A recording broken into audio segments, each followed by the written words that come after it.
Yes. So இன்னைக்கு நான் பார்க்க போறது விஜயநகர பேரரசு. The great Vijayanagara dynasty. So Vijayanagara kingdom அப்படிங்கிறது it covers the entire Tamil Nadu also. சரிங்களா? So கீழ இருந்து இது வரைக்கும் ஃபுல்லா இருந்தது. மதுரா விஜயம் இதனுடன் தொடர்புடையது. பின்னாடி வந்த நாயக்கர்கள் அவங்களும் இதனுடன் தொடர்புடையவர்கள். ரைட். ஸோ அதுக்கு முன்னாடி சில கொஸ்டின்ஸ், சில பேசிக்கான கொஸ்டின்ஸ். அதாவது ஏற்கனவே நான் பார்த்தோம்ல சுல்தானேட்ல இருந்து சுல்தானேட் திவானி பண்டாகன். திவானி பந்தாகன் அப்படிங்கிறது யாரு ஆரம்பிச்ச டிபார்ட்மெண்ட்? டைப் பண்ணுங்க. யார் ஆரம்பிச்ச டிபார்ட்மெண்ட்? திவானி பண்டாகன் அப்படிங்கிறது யாரு ஆரம்பிச்ச டிபார்ட்மெண்ட்? எதற்கான டிபார்ட்மெண்ட்? அது எதற்கான துறை? திவானி பண்டாகன். திவானி பண்டாகன்கிறது அடிமைகள். இதை ஒரு தடவை கேட்டிருந்தாங்க அப்படின்னு சொன்னேன். எத்தனை அடிமைகள் அவர் மெயின்டைன் பண்ணியிருந்தாரு? எத்தனை அடிமைகள் வைத்திருந்தார்? நிறைய அடிமைகள் வச்சிருந்தாருன்னு பார்த்தோம். எத்தனை அடிமைகள் வச்சிருந்தார்?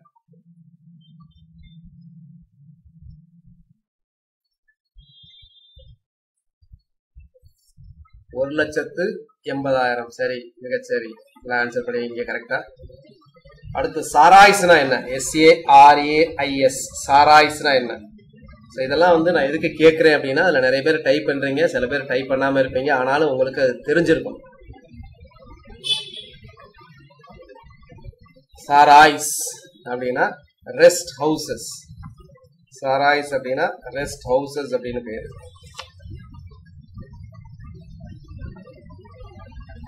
அடுத்து வந்து ஹூ எஸ்டாப்ளிஷ்ட் ஆக்ரா? ஆக்ரா சிட்டியை நிர்மாணித்தவர் யார்? ஆக்ரா சிட்டியை நிர்மாணித்தவர் யார்? ஆக்ரா என்ற நகரத்தை உருவாக்கியவர் யார்? Very good. ஆக்ரா என்ற நகரத்தை உருவாக்கியவர் வந்து சிக்கந்தர் லோடி. Very good, Sikandar Lodi.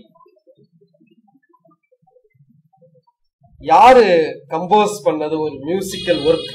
அதுக்கு பேரு கௌத்தால் அப்படின்னு சொல்லுவாங்க, கௌத்துகால் அப்படின்னு சொல்லுவாங்க, KAUHAL சொல்லுவாங்க, KAUTAHAL அப்படின்னு சொல்லுவாங்க. அந்த மியூசிக் கம்பேஸ், இந்த இசை ஒரு என்ன சொல்ல தொகுப்பு, அந்த இசை தொகுப்பை வந்து யாரு இது பண்ணா? இசை தொகுப்பை கம்போஸ் பண்ணது யார்? நான் சொல்லியிருக்கேன், அது அவர் குவாலியரை சேர்ந்தவர் அப்படின்னு சொல்லியிருக்கேன். குவாலியரை சேர்ந்தவர். உங்க நோட்ல நீங்க எழுதியிருப்பீங்க. இதை நிறைய பேர் தப்பா ஆன்சர் பண்றீங்க. Very good. யாருன்னா ராஜா மான்சிங். ராஜா மான்சிங். ராஜா மான்சிங் ஆஃப் குவாலியர். ஸோ குவாலியரை சேர்ந்த ராஜா மான்சிங். சுயசரிதை. சுயசரிதை எழுதிய சுல்தான் யார்? சுயசரிதை எழுதிய சுல்தான். சுயசரிதை எழுதிய சுல்தான் வந்து பெரோஷா துக்ளக். பெரோஷா துக்ளக் வந்து சுயசரிதை எழுதிய துக்ளக்.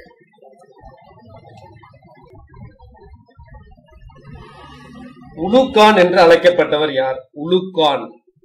ULUGH. உலுகான் என்று அழைக்கப்பட்டவர் யார்? உலுகான் என்று அழைக்கப்பட்டவர் வந்து எஸ் பால்பன். இன்னொன்னு, இதை டைரக்டான ஆன்சருக்கு உங்களுக்கு சொல்லல, ஆனா நான் சொன்னதை வச்சு இதை வந்து ஈஸியா கெஸ் பண்ண முடியும். சரிங்களா? அது என்ன அப்படின்னா, ஜான்பூர் என்ற சிட்டி. ஜான்பூர் என்ற சிட்டியை உருவாக்கியது யார் அப்படின்னு நான் ஏற்கனவே சொல்லியிருக்கேன் உங்களுக்கு. ஜான்பூர் அப்படிங்கிற சிட்டியை, ஜான்பூர் என்ற சிட்டி வந்து யாரின் நினைவாக உருவாக்கப்பட்டது? அதான் கொஸ்டின். அது உங்களால சொல்ல முடியும். சரிங்களா? நான் கொடுத்திருக்க இன்ஃபர்மேஷன் வச்சு உங்களால சொல்ல முடியும்.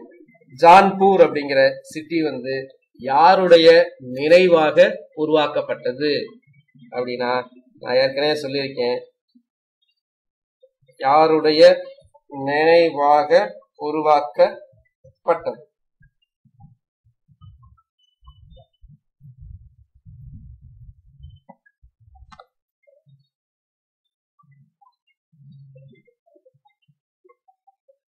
யாருடைய நினைவா?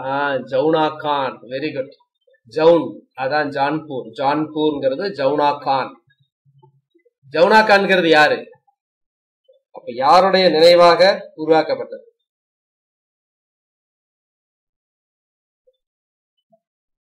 முகமது பின் துக்ளக். முகமது பின் துக்ளக் நினைவாக வந்து உருவாக்கப்பட்டதுதான் ஜான்பூர் அப்படிங்கிற சிட்டி. அது ஜான்பூர் அப்படிங்கிற சிட்டியை வந்து உருவாக்கியது அப்படின்னு பாத்தீங்க அப்படின்னா அது யாருன்னா ஃபெரோஸ் ஷா துக்ளக்.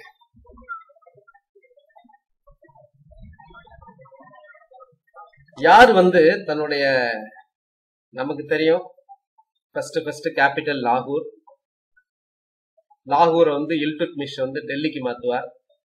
திரும்ப who shifted the capital from Delhi to Agra.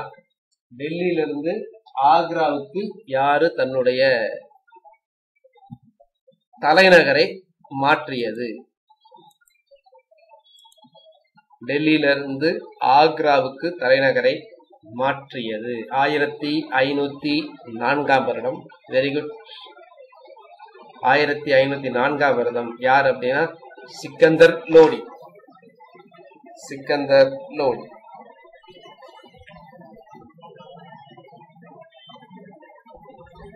யாரு வந்து அசோகரோட அந்த பில்லரை டெல்லி மீரத், அதாவது டெல்லியில மீரத்து தோப்ரா அப்படிங்கிற இடத்துல இருக்கிறத வந்து டெல்லிக்கு கொண்டாந்து அசோகரோட பில்லரை யாருன்னா வெரி குட் ஃபெரோஸ் ஷா துக்ளக்.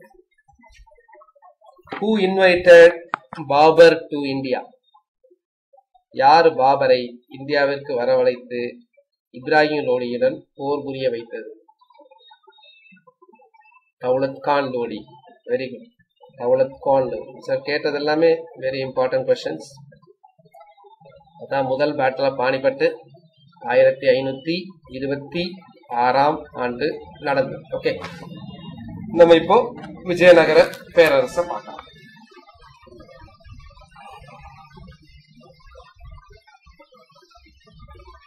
விஜயநகர பேரரசு. விஜயநகர பேரரசு அப்படின்னா எல்லாருக்கும் ஒரு அரசர் தான் ஞாபகத்துக்கு வருவார். மற்ற அரசர் வர்றாரோ வரலையோ, சில பேருக்கு ஒவ்வொருத்தவங்களுக்கும் சில விஷயங்கள் வரும்.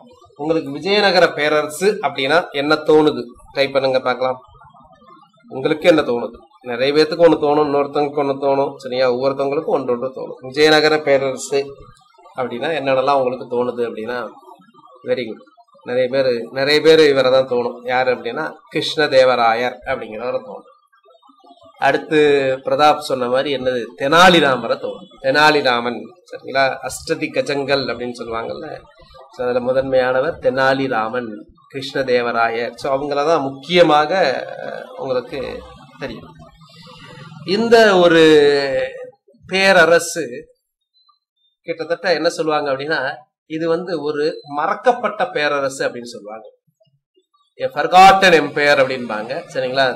Forgotten empire. இது ஒரு தடவை கேட்டிருந்தாங்க எக்ஸாம்ல. சரிங்களா? இது டிஎன்பிஎஸ்சிலையும் கேட்டிருந்தாங்க, இன்டர்வியூல கேட்டாங்க, யூபிஎஸ்சியில கேட்டிருக்கிறாங்க, ப்ரிலிம்ஸ்ல. சரிங்களா? அது என்ன தெரியுமா? அது யார் எழுதின புத்தகம் தெரியுமா? அது கண்டிப்பா நீங்க தெரிஞ்சிருக்கணும். சரிங்களா? Forgotten empire. சரிங்களா? இந்த புத்தகம். அப்போ ஃபர்காட்டன் எம்பையர் ஒரு தடவை சும்மா கேட்டிருந்தாங்க. அந்த ஃபர்காட்டன் எம்பையர் வச்சு நிறைய கொஸ்டின்ஸ் கேட்டிருந்தாங்க. ஃபர்காட்டன் எம்பையர் என்பது எதை குறிக்கிறது? ஒரு மறந்த பேரரசு. மறந்த பேரரசு அப்படிங்கிறது ஃபர்காட்டன் எம்பையர். இந்த பேரரசை பத்தி நிறைய நம்ம எழுதணும். சரிங்களா? சொல்லப்போனா இந்த பேரரசு சமயத்துலதான் நிறைய ஃபாரினர்ஸ் வந்தாங்க. இந்த ஃபாரினர்ஸ் அக்கௌண்ட்ஸை வச்சுதான் நம்ம எழுதுறோம். ஆனால் இதை வந்து ரொம்ப அளவுல வந்து ஒரு பெரிய அளவுல ஒரு பிரபலப்படுத்தவில்லை அப்படின்னு சொல்லுவாங்க. சரிங்களா? அப்படிப்பட்டதான் எழுதிக்கங்க. Forgotten empire. ஃபர்காட்டன் எம்பையர் அப்படின்னா மறக்கப்பட்ட அப்படின்றத சொல்லலாம். சரிங்களா? ஸோ ஒரு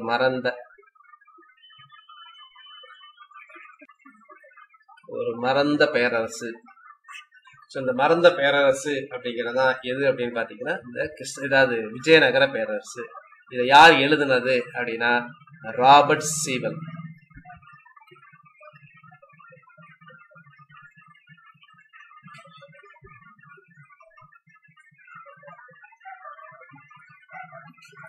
ராபர்ட் சீவல் எழுதின புத்தகம் இது. மெயினா அந்த வெளிநாட்டு அறிஞர்கள் வந்தாங்கல்ல, அந்த வெளிநாட்டு அறிஞர்களின் குறிப்பை கொண்டு எழுதுறது தான் இந்த ஒரு புத்தகம். இந்த படத்துல இருக்கிறது பாத்தீங்கன்னா கிருஷ்ணதேவராயரும் அவருடைய மனைவிகளும். கிருஷ்ணதேவராயர் அவருடைய மனைவிகள் சின்னம்மாதேவி, திருமலாதேவி. சின்னம்மாதேவி, திருமலாதேவி கிருஷ்ணதேவராயரின் மனைவிகள்.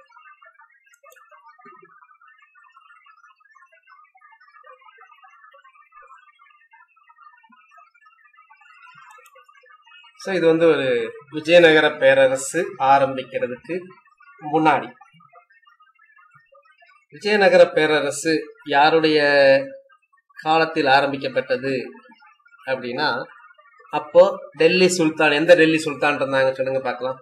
விஜயநகர பேரரசு ஆரம்பிக்கும் போது டெல்லி சுல்தான் யாரு அப்படின்னா துக்ளக் வம்சம். அதுலயும் குறிப்பாக முகமது பின் துக்ளக். 1336. சரிங்களா? விஜயநகர பேரரசு ஆரம்பிக்கப்பட்ட வருடம் 1336. 1336 தான் விஜயநகர பேரரசு ஆரம்பிக்கப்பட்டது. Kumararama considered to be the warrior prince prior to the establishment of Vijayanagara Empire. Vijayanagara empire அதாவது இது ஒரு ஹிந்து கிங்டம். அதுல ஒரு முக்கியமான ஒரு போர் புரியக்கூடிய ஒரு இளவரசர், போர் தன்மை வாழ்ந்த ஒரு இளவரசர் யார் அப்படின்னு பாத்தீங்கன்னா Kumararama. Kumararama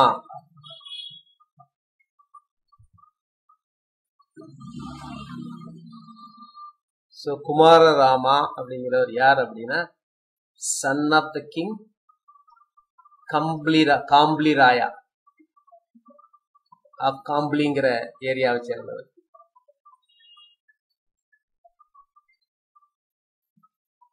is the younger brother of ஹரிகரா புக்கான்னு சொல்லுவாங்க, ஹக்கா புக்கான்னு சொல்லுவாங்க. இவர் பேரு ஹக்கா புக்கா.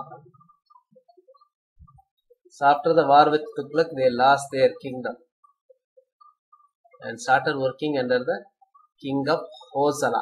அப்ப இந்த ஹோய்சாலா மன்னர்கள் இருக்காங்கல்ல, துவார சமுத்திரம், ஹோய்சாலா துவார சமுத்திரம். அதுல இருந்து வந்தவர் ஹோய்சாலா மன்னர். ஹொய்சாலா அரசு நம்ம சொல்லியிருக்கோம். ஹொய்சாலா அரசு பாத்தீங்கன்னா அதோடைய கேபிட்டல் எது? ஹொய்சாலா மன்னர்களுடைய கேபிட்டல் எது? ஹொய்சாலா மன்னர்களுடைய கேபிட்டல் பாத்தீங்கன்னா துவார சமுத்திரம். Hoysala மன்னர்களுடைய capital Dwarasamudram. Vijayanagara empire was established by the two brothers. ரெண்டு பிரதர்ஸ். அதாவது நார்மலா அந்த மாதிரி பிரதர்ஸ் அவங்களுக்குள்ள சண்டை போடாம ரூல் பண்ணது ஒரு பெரிய விஷயம். அதுல ஒரு முக்கியமான ஒரு பேரரசு பாத்தீங்கன்னா ஆரம்பிக்கப்பட்டது இரண்டு சகோதரர்களா, ஹரிகரா அண்டு புக்கா.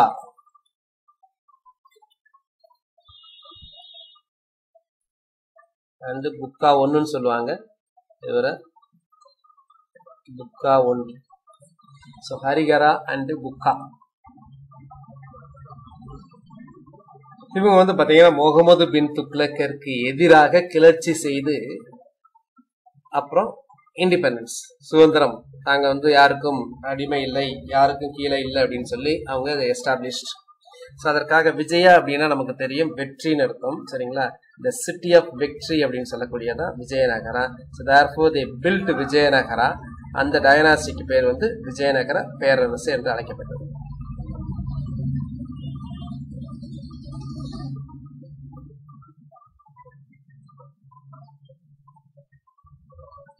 ஸோ இவங்களோட கான்டெம்பரரி அப்படின்னு சொல்லக்கூடியது அதை நம்ம பின்னாடி நம்ம பார்க்கலாம். சரிங்களா?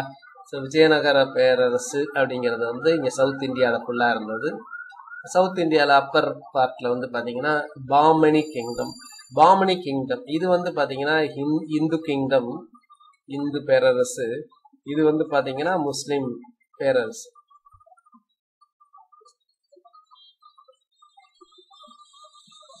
இது வந்து பாத்தீங்கன்னா இதை வந்து நான் பின்னாடி பார்க்கலாம். இது ஏற்படுத்தப்பட்ட வருடம் என்னது? பாமினி கிங்டம் ஏற்படுத்தப்பட்ட வருடம். பாமினி கிங்டம் ஏற்படுத்தப்பட்ட வருடம் வந்து 1347.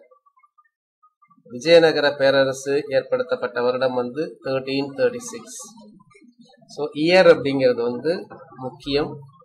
இயரை இவ்வளவு மனப்பாடம் பண்ணணும்னு நினைக்காதீங்க. உங்களையே அறியாமையே இயர் வந்து படிச்சு உங்களால அறியாமலே இயர் வந்து உங்களுக்கு மனப்பாடம் ஆயிடும். அதனால இயர் தெரியலன்னு இருக்காங்க. இயர் எல்லாம் ஒரே நாளத்துல அப்படியே பண்ணிட முடியாது. ஏற்கனவே நீங்க படிச்சிருந்தீங்க அப்படின்னா அதை ரீகால் பண்றதுக்கு நிறைய யூஸ் பண்ணலாம். அவனுடைய வாய்ஸ் ஃபைல்ல பாருங்க, நிறைய இயர்ஸை பத்தி எல்லாம் வாய்ஸ் ஃபைல் கொடுத்துருக்கு. அது திரும்ப திரும்ப திரும்ப கேளுங்க. உங்களுக்கு அந்த இயர் எல்லாமே உங்களுக்கு வந்து மனப்பாடம் ஆயிடும். ஸோ டிஎன்பிஎஸ்சியை பொறுத்த வரைக்கும் இயர் ரொம்ப முக்கியம். அதுவும் இந்த மாதிரி இந்த விஜயநகர பேரரசு, இந்த பாமணி கிங்டம், இந்த பாட்ல பானிபட், தரைன், இந்த மாதிரி இதெல்லாம் ரொம்ப ரொம்ப முக்கியம். அடிக்கடி எக்ஸாம்ல கேட்பாங்க. ஸோ விஜயநகர பேரரசு அதுக்கு இன்னொரு பேர் என்ன அப்படின்னா கர்நாடகா போர்ஷன்ஸ் மோஸ்ட்லி. ஸோ அதனால இன்னொரு பேர் வந்து கர்நாடக பேரரசு என்று அழைக்கப்படும். So Vijayanagara empire also called Karnataka empire. 1336 பார்த்தோம். ஹரிஹரா 1, புக்கா 1. ஏன்னா அதுக்கப்புறம் புக்கா வரும். இவங்க எந்த வம்சத்தை சேர்ந்தவங்க அப்படின்னா சங்கம வம்சத்தை சேர்ந்தவர்கள். சங்கமம் டைனாஸ்டி. மொத்தம் 4 டைனாஸ்டி இருக்குங்க. 4 டைனாஸ்டி. சரிங்களா?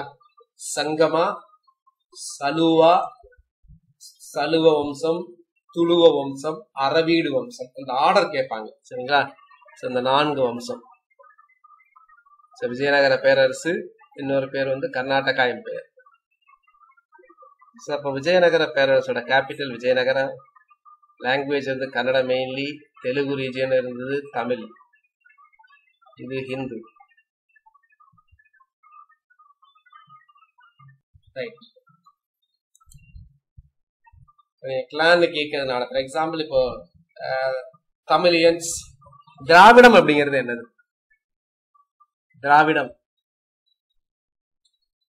என்ன கேட்கறாங்க? எம்பையரும் டைனாஸ்டியும் சேமா அப்படின்னா எம்பையர் டைனாஸ்டி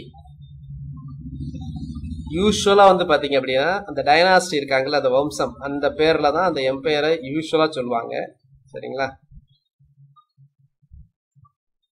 இப்போ வந்து ஹர்ஷவர்தன் எடுத்துங்க. ஹர்ஷவர்தன் வந்து பாத்தீங்கன்னா என்ன டைனாஸ்டி அப்படின்னா புஷ்யபூதி டைனாஸ்டி. சரிங்களா? ஸோ அதனால அந்த எம்பையர் அண்ட் டைனாஸ்டி அது ரெண்டுமே கிட்டத்தட்ட ஒன்னாதான் இருக்கும். சாகா டைனாஸ்டி, சாகா ரூலர்கள். அதுக்கப்புறம் வந்து பாத்தீங்கன்னா நீங்க மௌரியன் டைனாஸ்டி. டைனாஸ்டியும் எம்பையரும் ரெண்டுமே கிட்டத்தட்ட சினானிமஸ். அது மாதிரி இப்போ திராவிடம் அப்படின்னா என்ன? நார்மலா திராவிடம் அப்படின்றது என்ன? திராவிடம் அப்படிங்கிறது வந்து கால்டுவெல் சொல்றதா சொல்லுவாங்க. சரிங்களா? ஸோ திராவிடம் அப்படிங்கிறது வந்து இங்க சவுத் இந்தியாவில் இருக்கக்கூடிய லாங்குவேஜஸ் இருக்குல்ல, அது எல்லாத்தையும் கம்பைன் பண்ணி காயின் பண்ண ஒரு வேர்ட். ஆனா நீங்க திராவிடம் அப்படிங்கறத வந்து நான் வந்து உங்களுக்கு ஃபேக்சுவலா சொல்லல, இதுல அரசியல் அப்படிங்கறதெல்லாம் இல்ல. சரிங்களா? ஸோ திராவிடம் அப்படிங்கறது வந்து பாத்தீங்கன்னா கேரளால இருக்கிறவங்களோ, கர்நாடகால இருக்கிறாங்களோ, ஆந்திரால இருக்கிறவங்களோ அவங்கெல்லாம் யாருமே மறுப்பாங்க. அவங்க அதை யூஸ் பண்றது கிடையாது. நம்ம தான் வந்து பாத்தீங்கன்னா ஒரு பரந்த நோக்கில வந்து எல்லாத்தையும் சேர்த்து திராவிடம்னு சொல்லிட்டு இருக்கோம். சரிங்களா? ஸோ அதனால நம்மளோட யூனிக் கல்ச்சரை மெயின்டைன் பண்ணோம் அப்படின்னா நம்ம எல்லாத்துலயுமே இந்த திராவிடங்கிறத விட்டுட்டு தமிழ் அப்படிங்கறத தான் நம்ம பேசணும். நம்ம இப்ப பரந்த நோக்கில இருந்தா கூட நமக்கும் அவங்களுக்கும் ஏகப்பட்ட பிரச்சனை வருது. சரிங்களா? ஒரு காவேரி பிரச்சனையா இருக்கட்டும், இப்ப இருக்கக்கூடிய கரண்ட் இஷ்யூ என்ன? கரண்ட் இஷ்யூ என்னது? இப்போ சிஎம் கூட டெல்லிக்கு போய் பேசிட்டு வந்தாங்க, சரிங்களா? என்ன இஷ்யூ? கரண்ட் இஷ்யூ இந்த வாரம் இல்லைன்னா அடுத்த வாரத்துல இருந்து நம்ம will talk simultaneously we see current affairs also. Mekedatu dam, சரிங்களா? ஸோ மேகதாது டேம் எந்த 2 மாநிலங்களுக்கு இடையே உள்ளது? எந்த நதியின் குறுக்கே இது கட்டப்பட போகிறது? இது வந்து பெங்களூர் பெனிஃபிட்டுக்காக பண்ண போறா அப்படின்னு சொன்னாங்க. மேகதாது இது வந்து தமிழ்நாட்டுக்கும் கர்நாடகாவுக்கும். ஸோ அதை வந்து சுமூகமா அதை கட்டலாம். அது அந்த கண்டிஷன்ஸ் எல்லாமே போட்டது கட்ட வேண்டி வந்ததுன்னா கண்டிஷன்ஸ் இதோட கட்டலாம். ஏன்னா நமக்கு சுப்ரீம் கோர்ட்டோட ஜட்ஜ்மெண்ட் பிரகாரம் நமக்கு விட வேண்டிய தண்ணீரை வந்து கண்டிப்பா விட வேண்டும். எக்ஸஸ் எல்லாம் வருது பாருங்க, இப்பெல்லாம் மழையெல்லாம் அதிகமாக பெய்து உள்ளது. எக்ஸஸா வர்றதெல்லாம் நிறைய விடுறாங்க, சரிங்களா? நிறைய தண்ணி காவேரி இருக்க தண்ணியே நிறைய வந்து பாத்தீங்கன்னா கடல்ல தான் போயிட்டு இருக்கு, உங்களுக்கு தெரியும். ஸோ இந்த மாதிரி ஒரு அணைகள் கட்டுவதில் ஒன்றும் பெரிய லெவல்ல வந்து நமக்கு அஃபெக்ட் பண்ணாம அவங்க பண்ணணும். அதே மாதிரி நம்மளும் இன்னும் அணைகள் கட்டணும். நம்மளும் இந்த பழைய அணைகளை தான் வச்சுக்கிட்டு இருக்க முடிய புதிதாக அணைகள் கட்டப்படவில்லை. பெரிய அணைகள் கட்டப்படுவது கூட நிறைய பிரச்சனைகளுக்கு வழிவகுக்கும். ஸோ அதனால மைக்ரோ இரிகேஷன் சொல்லக்கூடிய சிற்றணைகள் கட்டலாம், செக் டேம்ஸ் கட்டலாம். இந்த சமயத்துல எல்லாம் பாத்தீங்கன்னா நல்ல மழை பெய்யறதெல்லாம் தண்ணியெல்லாம் வேஸ்டா போயிட்டு. நேரத்தெல்லாம் வந்து பாத்தீங்கன்னா சென்னையில வந்து ஒரே மணி நேரத்துல வந்து மிக அதிகமான மழையெல்லாம் பெய்யுது. 1 மணி நேரத்துல மிக அதிக அளவு மழையெல்லாம் பெய்யுது. ஸோ அந்த மாதிரி தண்ணியெல்லாம் வேஸ்ட் ஆகாம பண்ணணும். இங்கேயும் செக் டேம்ஸ் அப்படிங்கிறது கொஞ்சம் கட்டினா அந்த இடத்துல கூடிய இதா இருக்கும். காவேரியில தண்ணியை திறந்து விட்டாலும் அது கடலுக்கு போக தேவையில்லை. இங்கே நமக்கு போக மிச்சம் மீறி இருக்கும் போதுதான் கடலுக்கு போகும். கடலுக்கு தண்ணி கண்டிப்பா போகணும் அப்படிங்கிற அவசியம் தேவையில்லை. அது எவ்வளவு வகையில கடலுக்கு தண்ணி போகுது, எல்லா உலகத்தில் இருக்கிற எல்லா கடலுமே லிங்க்டு தான். நம்மகிட்ட தண்ணி போறது ஒரு பெரிய பிரச்சனையே கிடையாது. ஏகப்பட்ட இடத்துல இருந்து போகும். கேஞ்சஸ்ல இருந்து போறது, அமேசான் போகுது, சரியா? ஸோ அந்த மாதிரி இருக்கு. நமக்கு ஏற்கனவே பற்றாக்குறை. அப்போ அது எதுக்கு கடலுக்கு போகணும்னு அவசியம் கிடையாது. நீர்நிலையில இருந்தாலே ஆவியாயே கடலுக்கு போயிடும், சரிங்களா? ரைட். ஸோ அதனால மெயினா வந்து பாத்தீங்கன்னா இந்த வாட்டர் இது ரொம்ப முக்கியம். நீர் மேலாண்மை. இந்த நீர் மேலாண்மை குறித்து நிறைய பண்ணாங்க அப்படின்னு இண்டஸ் வேலியில ஒரு சிவிலைசேஷன் பண்ணும்போது சொல்லியிருக்கேன். ஒரு சிட்டி வந்து இதுக்கு ரொம்ப ஃபேமஸ் அப்படின்னு கண்டுபிடிச்சிருக்கிறாங்க நீர் மேலாண்மைக்காக. அது எந்த சிட்டி சொல்லுங்க அப்படின்னு நம்ம சொல்லும் போது அதை அப்படியே நான் டச் பண்றேன். அந்த கொஸ்டின் உங்களை கேட்கிறேன். எந்த ஒரு பர்டிகுலர் சிட்டி எக்ஸ்கவேட்டட் இன் இண்டஸ் சிந்து சமவெளி நாகரிகத்துல ஒரு முதல் ஒரு நகரம் வந்து இந்த நீர் மேலாண்மைக்காக பெயர் போனது. எந்த நகரம்?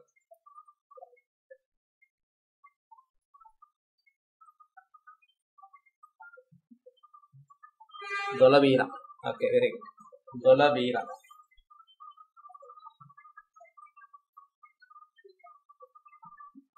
இந்த கொஸ்டின் வந்து கேட்டிருந்தாங்க, சரிங்களா? ஸோ இது வந்து ஒரு தடவை கேட்டது. இதுதான் flag of Vijayanagara. So Vijayanagara கொடி.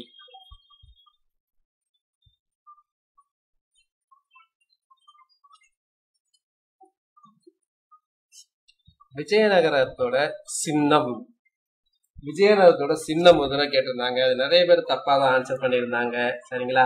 இது என்ன அப்படின்னா, இது வந்து நார்மலா உங்களுக்கு தெரியும், திஸ் இஸ் போர், வைல்டு போர். தமிழ்ல என்னது வைல்டு போர்னா என்னன்னு சொல்லுவாங்க? தமிழ்ல காட்டுப்பன்றி அப்படின்னு சொல்லுவாங்க. ஸோ ஆனா இதோட அபிஷியல் நேம் அவங்க என்ன சொல்றாங்க அப்படின்னா, இது வந்து வராகா.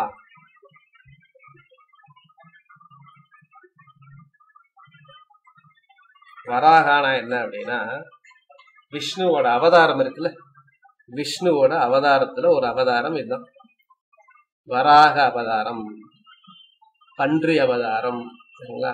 ஸோ அதுதான் வந்து பாத்தீங்கன்னா இவங்களுடைய சின்னமாக இருந்தது, வராக அவதாரம். இதுவரை எத்தனை மொத்தம் அவதாரம் எடுத்திருக்கிறாங்க? விஷ்ணுவோட மொத்த அவதாரம் எத்தனை?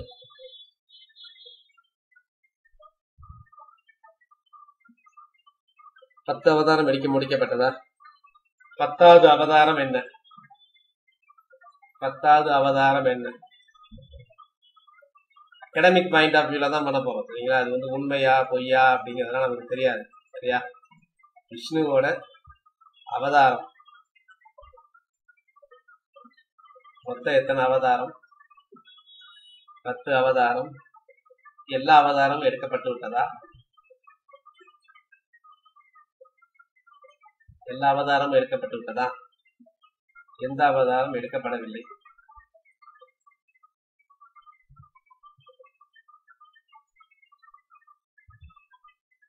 வராக அவதாரம் எத்தனாவது அவதாரம்?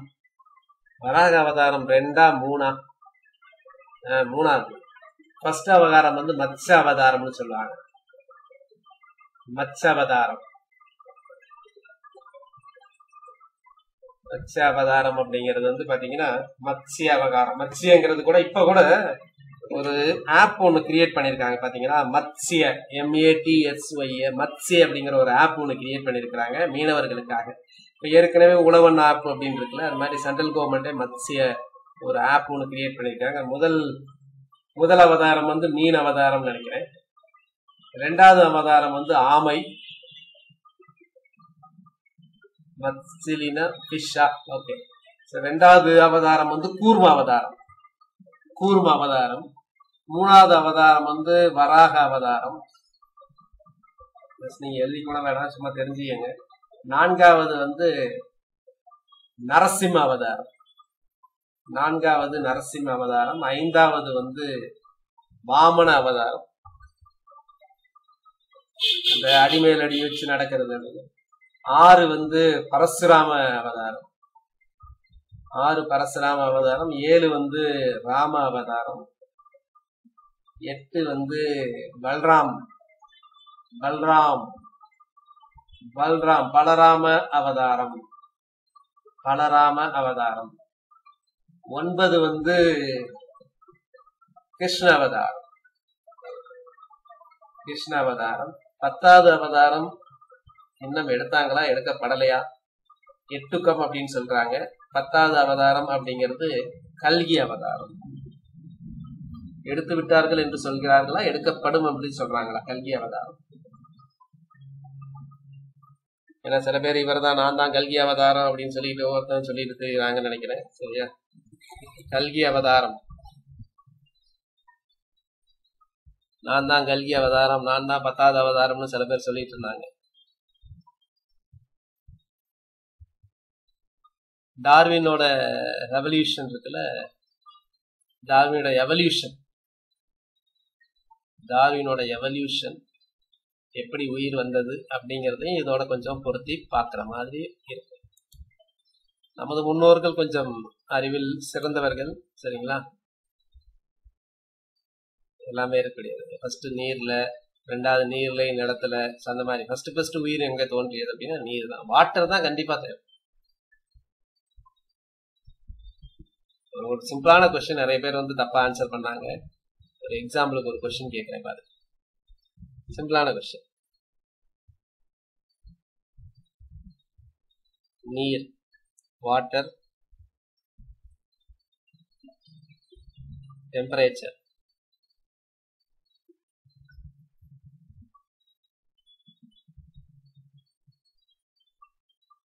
Soil, water, temperature, soil, wind.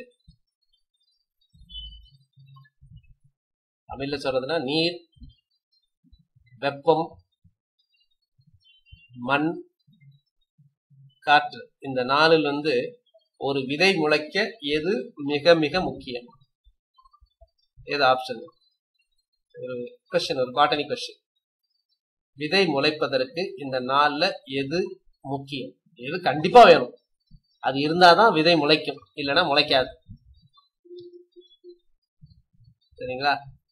நம்ம சொல்லிட்டு சொன்னதுனால நிறைய பேர் கரெக்டா ஆன்சர் பண்ணிருக்கீங்க. பட் நார்மலா இதை வந்து வேற விதமா ஆன்சர் பண்ணீங்க. சரி, ஒரு விதை முளைக்கணும் அப்படின்னா தண்ணி தான் எசென்ஷியல், வாட்டர் தான் முக்கியம். உயிர் அப்படிங்கிறது, உயிர் அப்படின்னு இருக்கிறனா வாட்டர் தான். வாட்டர் எதுலையாவது, வாட்டருங்கிறது நான் சொல்றது ஒரு லிக்விட். வாட்டர் இல்லை அப்படின்னா எந்த பொருளுமே உயிரே இருக்காது. வாட்டர் கண்டென்ட் இல்லாத பொருள் எதுவுமே உயிரே இருக்காது. வைரஸா இருந்தாலும் சரி, வைரஸ்குள்ள வாட்டர் இருக்கிறது. புரோட்டீன் எல்லாமே இந்த லிக்விட் ஸ்டேஜ்ல. லிக்விட் இல்லைன்னா இருக்கா? லிக்விடா, அதாவது ஒரு பொருள் உயிரோட இருக்கு, அதுக்கு லிக்விட் ஐட்டம் இல்லாம இருக்க வாய்ப்பே கிடையாது. சரிங்களா? ஸோ சாருமதி சொல்ற மாதிரி தான் நீரின்றி அமையாது உலகு அப்படிங்கிறது வந்து நிறைய விஷயத்த அதை சொல்லுது. சரியா? நிறைய விஷயம் இதுக்கு மட்டும் கிடையாது, எல்லாத்துக்குமே சொல்லுது. ஒரு உயிரே வராது நீரின்றி அமையாது உலகுங்கிறத நம்ம வேற விதத்துல சொல்லுவோம். நம்ம என்ன சொல்லுவோம் அப்படின்னா, ஒரு மனிதர்களோ உலகுக்கு வந்து நீர் வேணும், நீர் இருந்தால் தான் விவசாயம் பண்ண முடியும், மக்களுக்கு குடிக்கிறதுக்கும் தேவைப்படுது, உணவு குடிக்கிறதுக்கும் தேவைப்படுது, உணவாகவும் பயன்படுகிறது, உணவு உண்ணும் போதும் அதை குடிப்பதற்கும் பயன்படுகிறது. அதற்காக தான் அந்த திருக்குறள் துப்பார்க்கு துப்பாய துப்பாக்கி துப்பார்க்கு துப்பாய தூவும் மலை அப்படிங்கிறது சொல்லக்கூடியது. என்னதுன்னா, உணவுக்கு மட்டும் பயன்படுறதில்ல, உணவு அருந்தும் போதும் அது உணவாகவும் பயன்படுகிறது அப்படின்னு சொல்றதா. Very good example. சரிங்களா? இந்த மாதிரி தான் இருக்கணும். பத்ம பெரியா எக்ஸாம்பிள் சொல்றாங்க. முளைக்கட்டிய பேருக்கு எதுவுமே தேவையில்லையே, சாயில் தேவையில்லை, டெம்பரேச்சர் தேவையில்லை, ஈரம் இருந்துச்சுன்னா முளைக்க ஆரம்பிச்சிடும். ஈரம் தான் முக்கியம். நீங்க வீட்டுல பாத்துருக்கீங்களா? உருளைக்கிழங்கு வாங்கி வச்சிருப்பீங்க, உருளைக்கிழங்கு முளைக்க ஆரம்பிச்சிடும். எந்த கிழங்கு நீங்க வாங்கி வைங்க திடீர்னு முளைக்க ஆரம்பிச்சிடும். ஸ்வீட் பொட்டேட்டோ பாத்திருக்கீங்களா? ஸ்வீட் பொட்டேட்டோனா என்னது? ஸ்வீட் பொட்டேட்டோங்கிறது என்னதுன்னா, நிறைய பேரால ஒரு கண்டுக்காத ஒரு கிழங்கு, சக்கரவள்ளி கிழங்கு. சரிங்களா? நிறைய பேர் வந்து அதை மதிக்கவே மாட்டாங்க. சக்கரவள்ளி கிழங்கு நிறைய பேர் மதிக்கவே கிடையாது. ஃபார் யுவர் இன்ஃபர்மேஷன், இருக்கிற வெஜிடபிள்ஸ், இருக்கிற டியூபர்ஸ் எல்லாத்தையும் எடுத்துட்டீங்கன்னாலும் சூப்பர் ஃபுட் அப்படின்னு சொல்லக்கூடியது எது அப்படின்னா சக்கரவள்ளி கிழங்கு தான். சக்கரவள்ளி கிழங்குக்கு ஈடு இணை இதுவரைக்கும் எந்த ஒரு காய்கறியும் கிடையாது, எந்த டியூபரும் கிடையாது, வேற எதுவுமே கிடையாது. சக்கரவள்ளி கிழங்க சுகர் உள்ளவங்களும் சாப்பிடலாம். சக்கரவள்ளி கிழங்குல இருக்கிற விட்டமின் ஏக்கு ஈடு இணை இந்த உலகத்திலே எதுவும் கிடையாதுன்னு சொல்லலாம். அந்த அளவுக்கு சூப்பர். அதெல்லாம் சூப்பர் ஃபுட்ல வரக்கூடிய ஐட்டம் சக்கரவள்ளி கிழங்கெல்லாம். சக்கரவள்ளி கிழங்கெல்லாம் டெய்லி நீங்க சாப்பிட்டுட்டு இருக்கணும். முடிஞ்ச வரைக்கும் சாப்பிடுங்க. அட்லீஸ்ட் வீக்லி ஒரு ட்வைஸ் த்ரைஸாவது சாப்பிடுங்க. இருக்கிறதுலயே ரொம்ப ரொம்ப ஒரு டேஸ்டான ஃபுட் வந்து பாத்தீங்கன்னா சக்கரவள்ளி கிழங்கு. சக்கரவள்ளி கிழங்கு இது வரைக்கும் லைஃப்லயே சாப்பிட்டதே இல்லை சார், டேஸ்டே பண்ணதா இல்லைங்கிறவங்க மட்டும் டைப் பண்ணுங்க. அதுல சக்கரவள்ளி கிழங்கு எல்லாமே அது நான் சொல்றேன் சூப்பர் ரிச் ஃபுட்னு சொல்றேன். சூப்பர் ஃபுட் கேட்டகரியில வரும். சக்கரவள்ளி கிழங்கே சாப்பிடாதாங்க யாராவது இருக்கீங்களா? சாப்பிடலன்னா போய் சாப்பிட்டு பாருங்க, அதோட டேஸ்டே தனி. சரிங்களா? பட் சிலது இனிக்கும், சிலது இனிக்காம கூட இருக்கும். சக்கரவள்ளி கிழங்கு வேற, இன்னொரு கிழங்கு வேற, ரெண்டையும் குழப்பிக்க கூடாது. இன்னொரு குச்சி கிழங்குன்னு ஒன்று இருக்கு, டாப்பியாக்கான்னு சொல்லுவாங்க. அதுல இருந்தா இந்த இதெல்லாம் எடுப்பாங்க. அது வேற என்ன, ஜவ்வரிசி எல்லாம் எடுக்கிறது. ஜவ்வரிசி எல்லாம் எடுக்கிறது வந்து பாத்தீங்கன்னா இது குச்சிக்கிழங்குன்னு சொல்லுவாங்க. குச்சிக்கிழங்குறது வெள்ளை, அதை அவாய்ட் பண்ணுங்க. அதுல நிறைய மாவுச்சத்து தான் நிறைய இருக்கு. அதிகமா மாவுச்சத்து ரொம்ப இருக்குது. அதை சும்மா சாப்பிடலாம், ரொம்ப எடுத்துக்கூடாது. ஈவன் சக்கரவள்ளி கிழங்கே நீங்க ரொம்ப எடுக்கக்கூடாது. ஏன் அப்படின்னா சக்கரவள்ளி கிழங்கு வந்து நீங்க ஒரு ஒரு நம்ம சாப்பிடும்போது இன்ட்ரெஸ்டா இருக்கு, நிறைய சாப்பிட்டோம். ஆனா விட்டமின் ஏ நிறைய அதிகமா, விட்டமின் ஏ நிறைய இருந்ததுன்னா அது பாடியில வந்து தங்கிச்சுன்னா பிரச்சனை. ஏன் அப்படின்னா விட்டமின் ஏங்கிறது வந்து பாத்தீங்கன்னா நீரில் கரையாதது. நமக்கு தெரியும் விட்டமின்ஸ் வந்து 2 விட்டமின்ஸ் தான் நீரில் கரையும். அது என்னன்னா விட்டமின் பி அண்ட் சி மட்டும்தான். பி தொகுப்பு இருக்குல்ல விட்டமின், இந்த விட்டமின் பி அங்க நிறைய இருக்கு. நியாசின், B1, B2, B3, சயனோகோபாலமைன் நிறைய இருக்கு. சரிங்களா? அந்த பியும் சியும் வந்து நீரில் கரையும். எக்ஸஸா இருந்தாலும் பிரச்சனை கிடையாது. அதனால vitamin B and C tablet எடுத்துக்கலாம், அது நல்லது. சரிங்களா? ஏங்கிறது வந்து நிறைய உங்களுக்கு கரையாது. சரிங்களா? சாகோ ஃபேக்டரின்னு சொல்லுவாங்க. எஸ்பெஷலி சாகோ ஃபேக்டரி வந்து சேலம் அந்த ஏரியாலலாம் இருக்கும். அங்க உள்ளவங்களுக்கு தான் அந்த சாகோ அப்படிங்கிறது தெரியும், மற்றவங்களுக்கு அது தெரியறதுக்கு வாய்ப்பு இல்லை. ரேகாசியில நீங்க எந்த ஊரு? நீங்க சாகோன்றது வார்த்தையே சாகோவா நீங்க எப்படி சொல்லுவீங்கன்னு தெரியல. அது சரிங்களா? கொழுப்பை அடக்குன்னு சொல்லுவாங்க சார். கொழுப்பை அடக்கா, எதுக்கு கொழுப்பை அடக்கு? ஏசி. சாகோ, சாகோங்கிறது தருமபுரி ஏரியாலாம் இருக்கு. அதான் சேலம், தருமபுரி, சேலம் டு தருமபுரி ரோட்லயே இருக்கே நிறைய அந்த சாகோ ஃபேக்டரிஸ் எல்லாம் இருக்கும். மற்றவங்களுக்கு அது தெரியாது சாகோன்னு. கொழுப்பு பியும் சியும். சரிங்களா? பியும் சியும், பிசிங்கிறது வந்து பாத்தீங்கன்னா இது மற்றதெல்லாமே கொழுப்புல இருக்கக்கூடியது. அதே ஞாபகம், பியும் சியும் வந்து தண்ணியில கரையின்றதை ஞாபகம் வச்சுக்கிட்டா போதும். மற்றது எல்லாமே கொழுப்பில் கரையக்கூடியது தானே, சரிங்களா? அதுக்குன்னு எல்லாத்துக்கும் ஷார்ட்கட் எல்லாம் பண்ணிட்டு இருக்காதீங்க, சரிங்களா? சில விஷயங்கள் தான் குழப்பக்கூடிய விஷயங்கள், அதுக்கு பண்ணலாம். இது அப்படி கிடையாது. BC vitamin B complex and சிங்கிறது ரொம்ப முக்கியமானது. அது மாதிரி இன்னொன்னு கேட்பாங்க, பாலுல எந்த விட்டமின் கிடையவே கிடையாது சொல்லுங்க பார்க்கலாம். ஏன்னா இதெல்லாம் எக்ஸாம்ல கேட்கக்கூடியது, எல்லாம் தப்பா ஆன்சர் பண்ணக்கூடியது. நிறைய பேர் நல்லா படிச்சவங்களே தப்பா ஆன்சர் பண்ணக்கூடியது. பாலில் இல்லாத விட்டமின் எது? சப்ஜெக்ட் இருந்தாலும் அதை அப்படியே டச் பண்ணிக்கிட்டே போவோம். அதெல்லாம் முக்கியமானது. பாலில் எந்த விட்டமின் சுத்தமா கிடையாது சொல்லுங்க பார்க்கலாம். பாலில் எந்த விட்டமின் கிடையாது. அது மாதிரி பாலில் வந்து எந்த மினரல் கிடையாது. இப்ப காப்பர், அயன், இது பொட்டாசியம், சோடியம், அந்த மாதிரி இதெல்லாம் மினரல்ஸ் இருக்குல்ல, அதுல எது கிடையாது. பாலில் இல்லாத விட்டமின் எது? ஜான் டின்னு சொல்றீங்க, அட்வர்டைஸ்மெண்ட்லயே நீங்க பாத்தீங்கன்னாவே இருக்கும், டி தான் இருக்குன்னு தான் சொல்லுவாங்க. பாலை சாப்பிட்டா என்ன ஆகும்பாங்க, பாலை சாப்பிட்டா கால்சியம். டிங்கிறது வந்து எல்லாத்துலயும் கொஞ்சம் கொஞ்சம் தான் இருக்கும். பட் நமக்கு தேவையான உண்மையான நல்ல டிங்கிறது வந்து சூரிய வெளிச்சத்துல தான் கிடைக்கும். அங்க இன்னும் கொஞ்சம் கொஞ்சம் இருக்கும், ஃபிஷ் ஆயில கூட இருக்கும். பாலில் இல்லாத விட்டமின் எதுனா சி. விட்டமின் சி பால்ல சுத்தமா கிடையாது. அது மாதிரி எந்த மினரல் பால்ல கிடையாது. காப்பரா, அயனா, மற்ற சோடியம், பொட்டாசியம், அது இதுன்னு இருக்குல்ல, அதுல எந்த மினரல் சுத்தமா கிடையாது பால்ல. ஏன்னா அந்த மாதிரி நான் ஏற்கனவே சொல்லியிருக்கேன், பாலுங்கிறது மனுஷனுக்கு தேவையில்லாத ஒண்ணு. பாலுங்கிறது ball is equal to poison, சரிங்களா? பாலுங்கிறது மனுஷனுக்கு தேவையில்லாத ஒண்ணு, குழந்தைகளுக்கு மட்டும்தான் தேவை, சரிங்களா? Right.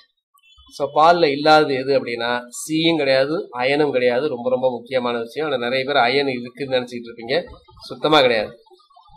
The milk lacks vitamin C and iron. Okay. So போர்ல இருந்து அப்படியே போயிடுச்சு. நம்மளும் அப்படியே நிறைய அவதாரத்துக்கு போயிட்டோம், வேற வேற அவதாரம் போயிட்டோம். ஹிஸ்டரி அவதாரத்துல இருந்து விஜயநகர பேரரசு, இது வந்து பாத்தீங்க அப்படின்னா அதோடைய 4 வம்சம் சொன்னேன். அந்த 4 வம்சத்தை எழுதிக்கிங்க. ரத்னாபரியா சொல்றாங்க, மில்க் டெஸ்ட்ராய்ஸ் அயன் இன் த பாடி. ஆமா. ஸோ மில்க் வந்து நார்மலா நமக்கு கிடைக்கிற மில்க், அது இந்த பாக்கெட் மில்க் எல்லாம் பாத்தீங்கன்னா ஏகப்பட்ட கெமிக்கல் காம்பினேஷன்ஸ், கெமிக்கல் ப்ராசஸ்ல வருது. நிறைய மாடுகள், ஒரே ஒரு மாட்டோட பால் அப்படின்னா கூட சாப்பிடலாம், தப்பு கிடையாது, சரிங்களா?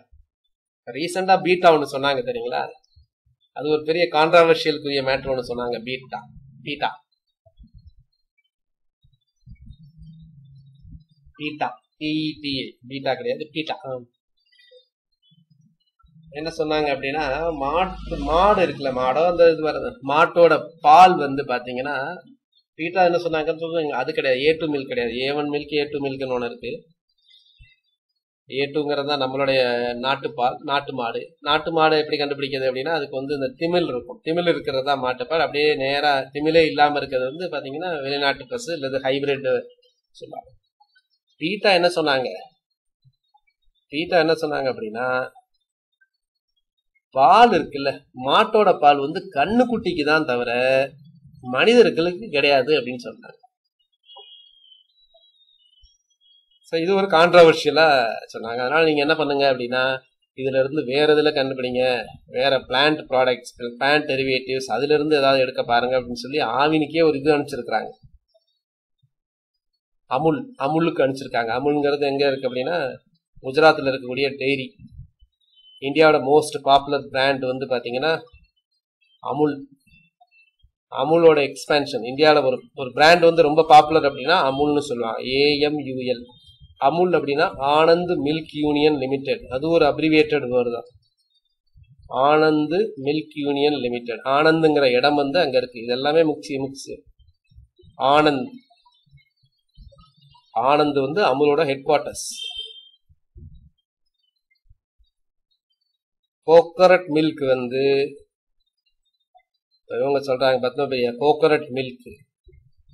ஆமா, கூகுள் சொல்ற மாதிரி சோயாபீன் மில்க்கும் பண்ண சொன்னாங்க. கோகனட் மில்க் வந்து தாய்ப்பாலுக்கு அடுத்த இல்லைன்னா அதுக்கு ஈக்குவலண்டா உள்ளது எது அப்படின்னா கோகனட் மில்க். சிறு குழந்தைகளுக்கு கூட கோகனட் மில்க் கொடுக்கலாம். கோகனட் மில்க்லயே நீங்க தயிர் பண்ணலாம், நிறைய பேருக்கு தெரியாது. மோர் பண்ணலாம். கோகோனட் மில்க், கோகோனட் இருக்குல்ல, அதுல இருந்து அதை எடுத்து அதை சின்ன சின்னதா பீஸா வெட்டி இல்லை மிக்சியில் அடிச்சு அதை புழிஞ்சிங்கன்னா பால் வரும். அந்த பாலில் 2 எலுமிச்சம்பழத்தை 2-3 புழிஞ்சு விட்டிங்கன்னா ஒரு 4-5 மணி நேரத்தில் தயிர் ஆகிடும். அப்புறம் கடைஞ்சி மோரா கூட ஆக்கலாம். சரிங்களா? ஸோ அதை ட்ரை பண்ணி பாருங்க. ரைட், இது 4 வம்சம். சங்கம வம்சம், இது நியூட்ரிஷன் கிளாஸாக மாறிடும். சங்கம வம்சம், சலுவ வம்சம் அல்லது சாலுவ வம்சம், சாலுவம்னு சொல்லுவாங்க, சாலுவம்னு சொல்றாங்க. அடுத்து என்னது? துளுவ வம்சம்,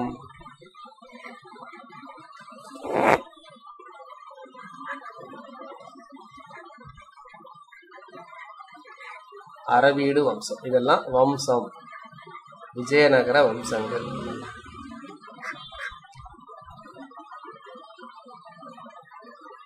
அந்த வம்சம் அப்படிங்கிறது அவங்க அப்பாக்கள், அவங்க பரம்பரையில இருந்து வரக்கூடியது. நார்மலா வந்து வம்சங்கிறது இந்த பேட்ரியார்கல் இதுல இருந்து வரக்கூடியது. ஸோ அதுக்காக இந்த டைனாஸ்டியை சொல்லுவாங்க. பொதுவா எல்லாமே ஒன்னாதான் இருக்கும். இந்த விஜயநகர பேரரசை பொறுத்த வரைக்கும் அது எல்லாத்துக்கும் காமன் நேம் விஜயநகரம் வச்சுட்டு அதுல இருந்து வரக்கூடியது வந்து இந்த வம்சத்தை வந்து தனித்தனியா பிரிக்கிறாங்க. வம்சங்கிறது இந்த பேட்ரியார்கல் செட்டப்ல வரும். அந்த அப்பா அவங்களுக்கு இருந்து வரக்கூடிய, நம்ம ஊர்ல சொல்லுவாங்கல்ல, என்ன சொல்லுவாங்க அப்படின்னா, நம்ம குலதெய்வம்னு சொல்லுவாங்க. நீங்க பாத்தீங்கன்னா நார்மலா நம்மளுடைய சொசைட்டில என்ன இருக்கு அப்படின்னா, ஒரு ஆண் மகனோட குலதெய்வம் தான் அந்த ஃபேமிலியில அப்படியே எடுத்துக்குவாங்க யூஸ்வலா.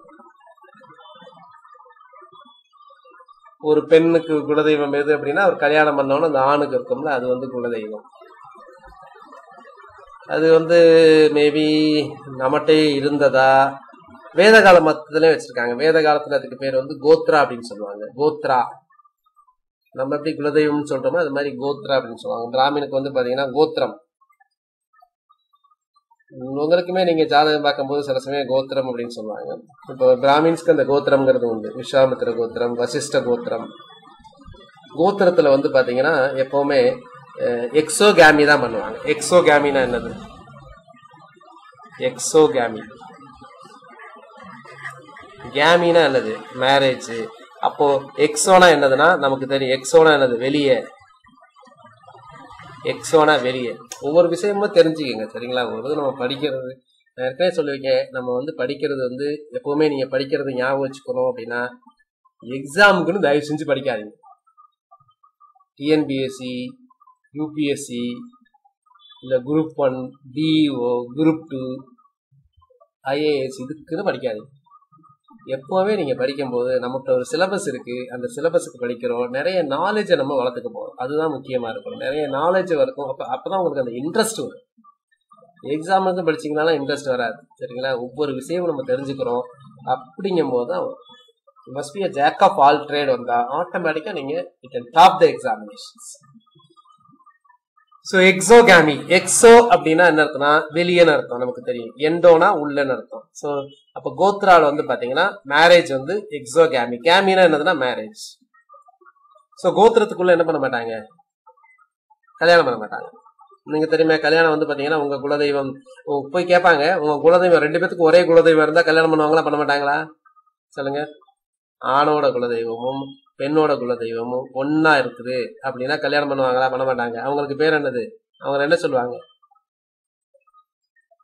2 பேத்துக்கு ஒரே குலதெய்வம்னா அவங்களுக்கு பேர் என்ன? அதான் பிரதர்ஸ், அதுக்கு என்ன பேரு? நம்ம ஊர்ல வாங்கக்கூடிய பேர் என்ன? எங்க சைடுல ஒரு பேர் உண்டு, இங்க உங்களுக்கு எல்லாம் உண்டானு. Very good. பங்காளிகள்னு சொல்றாங்க. பங்காளிகள் கேள்விப்பட்டீங்களா? பங்காளிகளுக்குள்ள மேரேஜ் இருக்காது. பங்காளிகள் இல்லைன்னா மாமன் மச்சான்னு சொல்லுவாங்க. சரியா? 2 உறவு தானே சொல்லுவாங்க. பங்காளிகள், மாமன் மச்சான். பங்காளிகள்ன்றது ஒரே குலதெய்வம் உள்ளவங்க. மாமன் மச்சான்றது அதை தவிர வேற எந்த குலதெய்வம் வேணாலும் இருக்கிறவங்க தான் மாமன் மச்சான். கிளைன்னு சொல்லுவாங்க. சில இடத்துல பாத்தீங்கன்னா நீங்க இந்த இதுல வந்து பாத்தீங்கன்னா கூட்டம்னு சொல்லுவாங்க, சிலது கிளைன்னு சொல்லுவாங்க. எஸ்பெஷலி நான் கோயம்புத்தூருக்கு போயிருக்கும் போது அங்க இருக்கிறவங்க வந்து பாத்தீங்கன்னா கூட்டம் அப்படின்னு சொல்றாங்க. இப்ப இந்த ஃபேமஸா பேசப்பட்டதுல கொங்கு பகுதி, கொங்கு நாடு அப்படின்னு சொல்லுவாங்க. அங்க கூட்டம்னு சொல்லுவாங்க. காடை கூட்டம், கௌதாரி கூட்டம் அப்படின்னு சொல்லுவாங்க. அப்ப காடை கூட்டம் அப்படிங்கிறவங்க அவங்க யாரும், அந்த காடை கூட்டத்துல இருக்கிறவங்க யாரும் கல்யாணம் பண்ண மாட்டாங்க. காடை கூட்டம் கௌதாரி கூட்டத்தோட கல்யாணம் பண்ணுவாங்க. சரிங்களா? அந்த மாதிரி கூட்டம் அப்படின்னு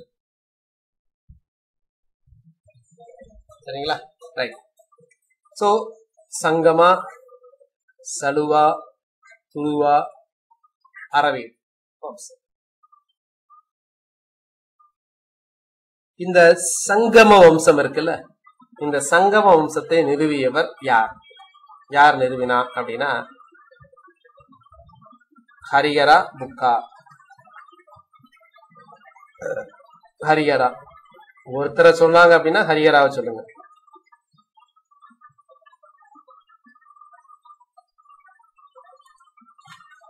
சாலுவ வம்சத்தை நிறுவியது யார் அப்படின்னா சாலுவ வம்சத்தை நிறுவியவர் யாருன்னா சாலுவ நரசிம்மன். சாலுவ நரசிம்மா. துளுவ வம்சத்தை நிறுவியவர் யார் அப்படின்னா வீர நரசிம்மர்.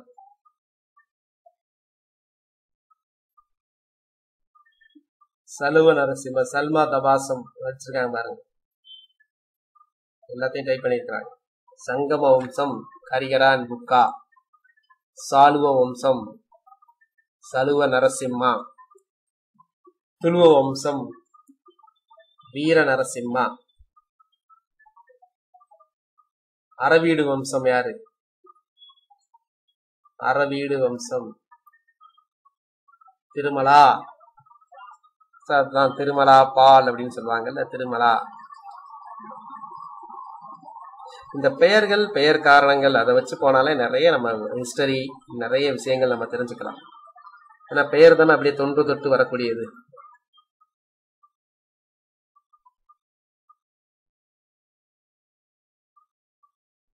இப்போ நான் ஒரு தடவை ஏற்கனவே கிளாஸ்ல சொல்லியிருக்கேன், மதுரைக்கு இது சிலபஸ்ல நமக்கு இருக்கு சரிங்களா, ஆர்கியாலஜிக்கல் அப்படிங்கிறதுல. அதுல மதுரைக்கு பக்கத்துல உள்ள ஒரு ஊர், அதெல்லாம் பழைய மதுரைன்னு சொல்லுவாங்க சரிங்களா. அந்த பழைய மதுரையில வந்து பாத்தீங்கன்னா ஒரு தடவை பெரிய மழை பெஞ்சது. அப்ப பெரிய ஒரு ஆலமரம் வந்து அங்க இருந்து ஒரு மிகப்பெரிய ஆலமரம் வந்து கீழே விழுந்துருச்சு. அப்ப அந்த ஆலமரம் மலையில விழுந்த உடனே அதுல இருக்கக்கூடிய அந்த வேரில் இருக்கக்கூடிய பசங்க எல்லாம் விளையாண்டுட்டு இருக்காங்க. அப்போ ஒரு சட்டி மாதிரி கிடைச்சிருக்கு. அந்த சட்டியை எடுத்து உடைச்சு போட்டு விளையாண்டு இருக்கும்போது அதுல இருந்து நிறைய கிட்டத்தட்ட ஒரு 27 தங்க நாணயங்கள், தங்கத்திலான அபகரணங்கள் எல்லாம் கிடைச்சிருக்கு. அதுல ஒரு பேரு பொறிக்கப்பட்டது, கோல்டன் பார்ட். அது பேர் அதான் அந்த ஃபர்ஸ்ட் ஒரு காமன் மேன் அவங்களுக்கு அவங்களோட பேரை பொதிக்கப்பட்ட ஒரு தங்க நாணயம் கிடைச்சது. அவங்கதான் பாத்தீங்கன்னா அதெல்லாம் பழைய பேர்னு சொல்லலாம். தமிழகத்துல பழைய பேர், அது ஒரு பெண் பெயர். அதுதான் யாரு அப்படின்னா கோதை அப்படிங்கிற பேர். கோதை அப்படிங்கிறது பழைய பேர். கோதை நாச்சியார்னு சொல்றோம்ல, கோதை. அதெல்லாம் சங்க காலத்துல கிடைச்ச அந்த ஊர் பேர் வந்து பாத்தீங்கன்னா எங்க கிடைச்சது அப்படின்னா அது மாதிரி ஒரு வேற எங்கேயுமே இது வரைக்கும் இந்தியாவிலேயே கிடைச்சதே கிடையாது. அந்த மாதிரி தங்கம், சுத்தமான தங்கத்துல கிடைச்சது, ஏர்லியஸ்ட் உள்ள தங்கத்துல கிடைச்சது. அது மட்டும் கிடையாது, அதுல வந்து பாத்தீங்கன்னா ஒரு பெண்ணின் பெயர் பொறிக்கப்பட்டது. அந்த இடம் வந்து தேனூர். வெரி குட் யுவராஜா, சூப்பர். அந்த இடத்துக்கு பேர் வந்து, நீங்க எந்த ஊரை சேர்ந்தவர்? ஏன்னா நான் அந்த இடத்துல போய் அந்த மரத்தோட வேறு, அந்த மரம் எங்க இருந்துச்சு, எங்க கிடைச்சது, அங்க இருக்கிறவங்கள்ட்ட நான் பேசிட்டு வந்தேன் சரிங்களா. அந்த ஊர்ல போய் அந்த மரத்தை பார்த்து, இது பல வருடங்களுக்கு முன்னாடி நடந்த சம்பவம் சரிங்களா. அதுல போய் அங்க அந்த ஊரோட தலைவர்கிட்ட எல்லாம் பேசிட்டு எந்த மாதிரி அப்படின்றது ரொம்ப நேரம், ஒரு 1 hour 2 hour பார்த்துட்டு அந்த தேனூர். தேனூருங்கிறது வந்து நம்ம சோழவந்தான் பக்கத்துல இருக்கு, இங்க ரொம்ப கிட்ட தான், மதுரையில இருந்து கிட்ட சரிங்களா. சோ சங்கமா, இந்த ஆர்டர் ரொம்ப முக்கியமா, சங்கம வம்சம், சாலுவ வம்சம், துளுவ வம்சம் அண்ட் அரவீடு வம்சம். இது வந்து சங்கமா டைனாஸ்டியோட முக்கியமான ரூலர்ஸ். சங்கமா டைனாஸ்டியோட முக்கியமான ரூலர்ஸ். ஹரிஹர ராயா அப்படின்னு சொன்ன கிருஷ்ணதேவ ராயா அப்படிங்கிறது வந்து அவங்களுடைய பெயர், ஒரு பட்டம்.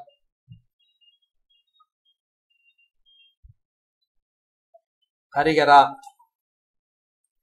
1336 to 1356. இயர்லாம் ரொம்ப முக்கியம்னு சொல்லக்கூடாது. இதுல ரொம்ப முக்கியமான ரூலர் யாரு அப்படின்னு பாத்தீங்கன்னா தேவராயா 1, தேவராயா 2, இதான் இதுல முக்கியமானவர்கள்.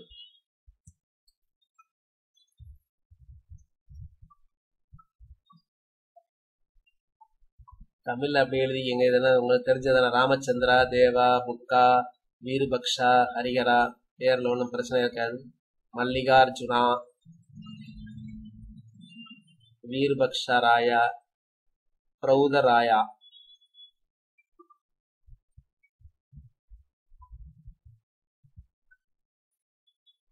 ரைட். ஸோ இதை முக்கியமானதை மட்டும் நோட் பண்ணிங்க, நான் பின்னாடி சொல்றேன் உங்களுக்கு. அடுத்து வந்து பாத்தீங்கன்னா இவங்க வந்து நிறைய ஒரு டிஸ்பியூட்டே இருக்கு. ஏற்கனவே சொல்லியிருக்காங்க சில பேர். நான் முதல் சொன்னேன், ஹோய்சாலால ஒர்க் பண்ணதுனால ஹோய்சாலா ஆரிஜின்னு சொல்ல முடியாது, சரிங்களா? கர்நாடகா ஆரிஜின்னு சொல்றாங்க, சில பேர் தெலுங்குன்னு சொல்றாங்க, சில பேர் காக்காத்தியா ரீஜியன்ல இருந்து வந்தவங்கன்னு சொல்றாங்க, காக்காத்தியாஸ்.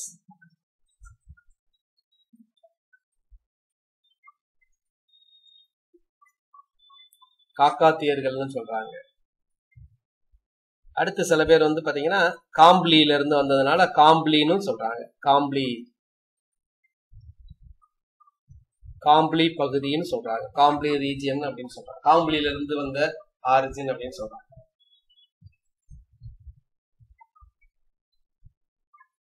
ஃபர்ஸ்ட் ரூலர் யாரு அப்படின்னா ஹரிகரா. சோ ஹரிகரா 1. இந்த விஜயநகர பேரரசு எந்த நதிக்கரையில் ஆரம்பிக்கப்பட்டது?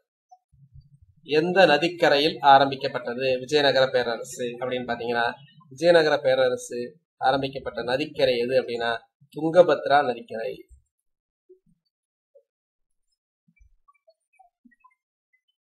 துங்கபத்ரா.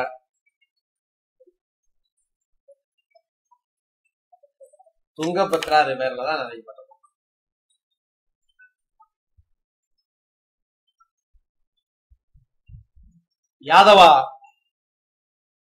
யாதவான்றவர் தான் யாதவோட லாஸ்ட் கிங் வந்து சங்கமான்னு சொல்லுவாங்க. அந்த சங்கமாவோட சன்ஸ் அப்படின்னு சொல்றாங்க. இவங்க வந்து காக்காத்தியாசா வாரங்கால்லையும் சர்வீசஸ்ல இருந்தவங்க. காக்காத்தாஸ் வாரங்கால். சோ ஹரிகரா வந்து தன்னுடைய சகோதரர் புக்காவின் உதவியால் தான் இந்த பேரரசை ஆரம்பிச்சார். அவங்க 2 பேரும் சேர்ந்துதான் நிறைய இடத்துல சண்டை போட்டாங்க.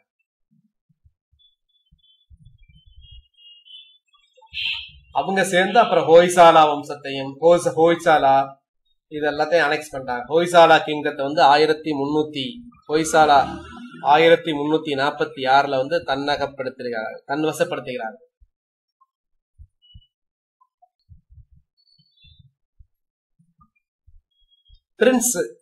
பிரின்ஸ்னா என்னது? இளவரசர். இது ரொம்ப ரொம்ப முக்கியமானது. ஒரு இளவரசர் அனுப்புறாங்க.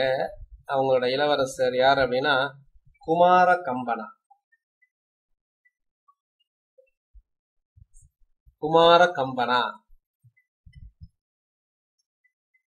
எக்ஸாம்ல ரொம்ப முக்கியமான பாயிண்ட்.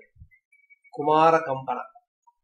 இந்த குமார கம்பனா வந்து மதுரை, அப்ப மதுரை வந்து சுல்தான், அந்த மதுரை சுல்தானை வந்து இருந்து அனெக்ஸ் பண்ணிட்டாங்க. மதுரை சுல்தானை தோற்கடித்து மதுரை வந்து அனெக்ஸ் செய்யப்பட்டது.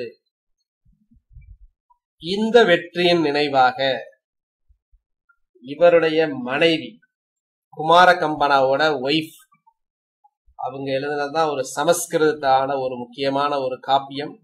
அதுக்கு பேர் என்ன அப்படின்னா மதுரா விஜயம். எக்ஸாம்ல அடிக்கடி கேட்பாங்க, மதுரா விஜயம்.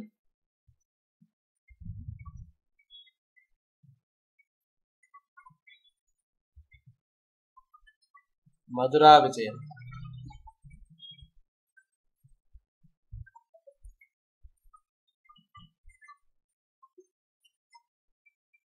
மதுரா விஜயம்ங்கிறது ஒரு சமஸ்கிருத காப்பியம். அதை எழுதுனது வந்து பாத்தீங்கன்னா கங்காதேவி. அவங்களோட ஒய்ஃப் பேர் வந்து கங்காதேவி. திரும்ப அதை எழுதுறேன் இங்க தனியா, ரொம்ப முக்கியமானது இது. சோ மதுரா விஜயம்.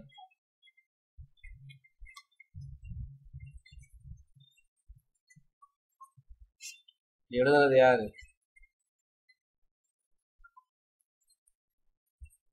கங்காதேவி.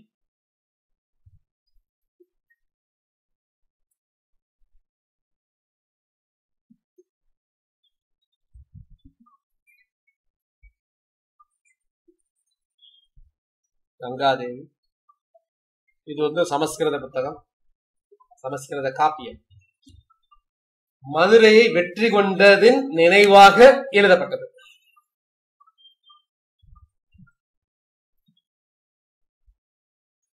அதுக்கப்புறம் தான் நாயக் வம்சம் வந்தது.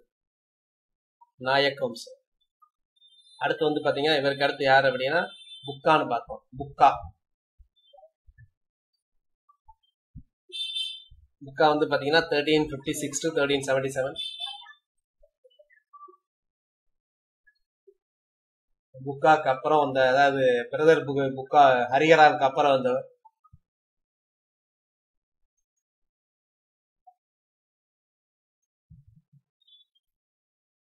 இவர் வந்து பாமணி, அப்ப இருந்த பாமணி அரசர். ஏன்னா பாமணி கிங்டம் எப்ப ஆரம்பிக்கப்பட்டது? 1347 ஆரம்பிக்கப்பட்டது. அப்ப பாமணி சுல்தான் அவர் யார் அப்படின்னா முகமது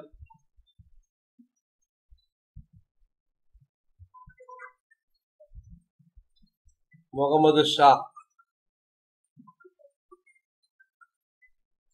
முகமது ஷா உன்னோட ஒரு ஒப்பந்தம் போட்டுக்கொண்டார். அந்த ஒப்பந்தத்தின் பிரகாரம் கிருஷ்ணா துங்கபத்ரா தோபுக்கு வந்து இந்த தோபு ரொம்ப முக்கியங்க. ஆக்சுவலா அந்த தோபு இருக்குல்ல, தோபுனா என்னதுன்னா 2 நதிகளுக்கு இடைப்பட்ட பகுதின்னு சொல்லியிருக்கேன். கிருஷ்ணா துங்கபத்ரா இந்த 2 நதிகளுக்கு இடைப்பட்ட பகுதியில தான் 2 பேரும் அடிச்சுக்கிட்டாங்க. இதை யாரு கண்ட்ரோல் பண்றது அப்படின்ட்டு. அந்த கிருஷ்ணா துங்கபத்ரா தோப், அப்புறம் ரைச்சூர் பகுதி. சூப்பர், அருள் சுந்தரம் சொல்லியிருக்காரு. ரைச்சூர்னு சொல்லுவாங்க, அந்த ரைச்சூர் பகுதி. இதுக்காக தான் இவங்க அடிச்சுக்கிட்டாங்க. யாரு? இவங்க எப்பவுமே இந்த விஜயநகர பேரரசும் பாமணி கிங்டமும் எப்பவுமே வந்து பாத்தீங்கன்னா ரைவலரியா தான் பார்ப்பாங்க.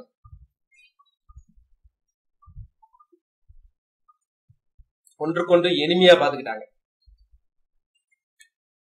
இந்த ரைச்சூர் பகுதியை யார் கண்ட்ரோல் பண்றது, கிருஷ்ணா துங்கபத்ரா தோபை யாரு கண்ட்ரோல் பண்றது அப்படிங்கிற இவங்களுக்குள்ள ஒரு பெரிய போராட்டமே இருக்கு. சரியா?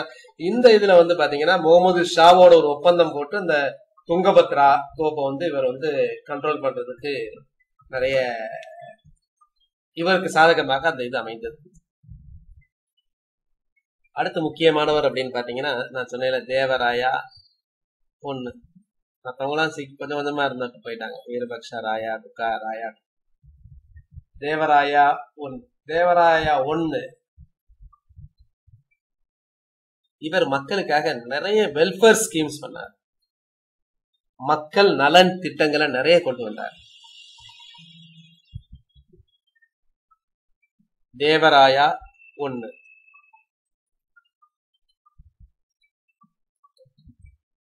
தேவராயா ஒன்னு.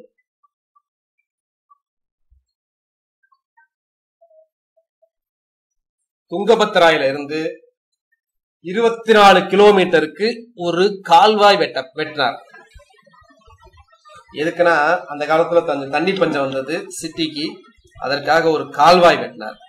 துங்கபத்ரால இருந்து 24 கிலோமீட்டர். இந்த கேள்வி கூட ஒரு தடவை கேட்டிருந்தாங்க, யாரு வெட்டினா அப்படின்னு. அதே மாதிரி 1410 1410ஆம் ஆண்டு. இப்ப நம்ம யார பார்த்துட்டு இருக்கோம்? தேவராய ஒன்ன பத்தி பேசிட்டு இருக்கோம். அங்க தனியா எழுதுறேன். 1410ஆம் ஆண்டு துங்கபத்ராவுக்கு குறுக்க ஒரு சிறிய அணை கட்டுறார். அது வந்து எதற்காக அப்படின்னா விவசாயத்துக்காக. அது வந்து விவசாயத்துக்கு வந்து நிறைய செழிப்படைந்தது. விவசாயத்துக்கு வந்து ரொம்ப நன்றாக இருக்கும். பேரேஜ்னு சொல்லுவாங்க. துங்கபத்ரைக்கு குறுக்கே கட்டினார். நிறைய டேம்ஸ் கட்டினார் இவரு. இவரோட பீரியட்ல வந்து பாத்தீங்கன்னா நிக்கோலோ கொண்டி அப்படிங்கிற ஒரு விசிட் பண்ணார். நிறைய ஃபாரினர்ஸ் வந்து விசிட் பண்ணது யார் பீரியட்ல அப்படின்னு பாத்தீங்கன்னா இந்த விஜயநகர பீரியட்ல. நிக்கோலோ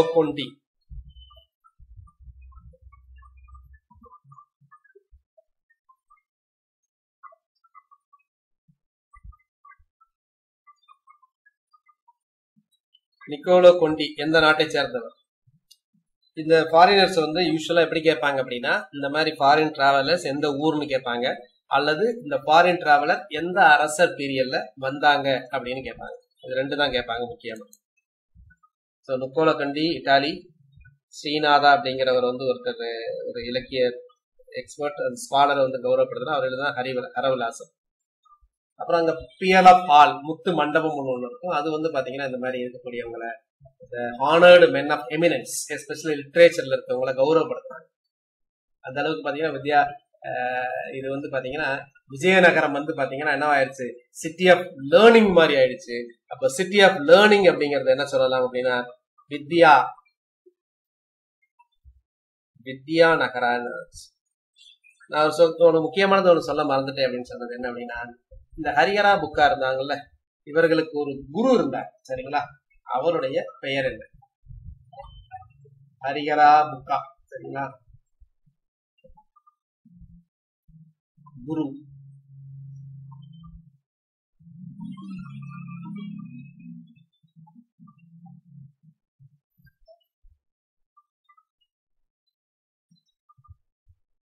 ஒரு ஹிந்து செயின்ட், ஒரு இந்து துறவி சரிங்களா. அவர் வந்து இவங்க வந்து ஆரம்பிக்கிறதுக்கு முக்கியமா இருந்தாங்க. அவரை தான் ஒரு இதா வச்சுக்கிட்டாங்க சரிங்களா. சோ அவர் யார் அப்படின்னா ரொம்ப முக்கியமானது அது வித்யாரண்யா.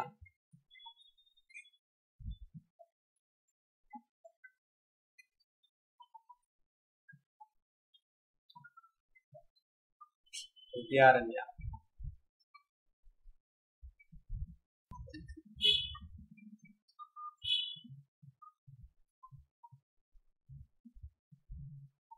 வித்யாரண்யான்னு சொல்லுவாங்க சரிங்களா.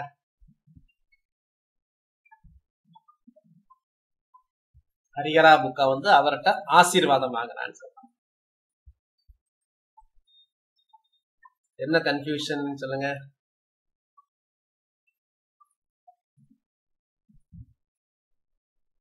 வித்யாரண்யாவோட பீரியட் வந்து என்னவாக சொல்லப்படுகிறது அப்படின்னா 1296 இருந்து 1391 இதுதான் அவரோட பீரியட்.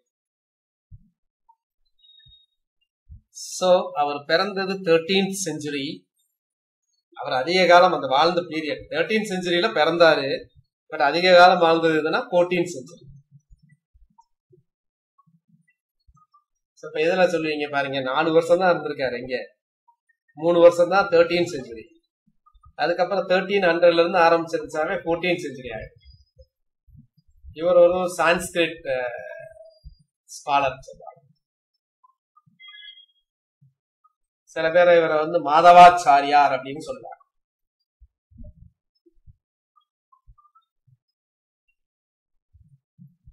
அந்த சிருங்கேரி மடம் இருந்ததுல, அந்த சிருங்கேரி மகடத்துக்கு வந்து இவர் வந்து ஒரு ஜகத்குருவா 12வது ஜகத்குருன்னு அப்படின்னு கூட சொல்லுவாங்க.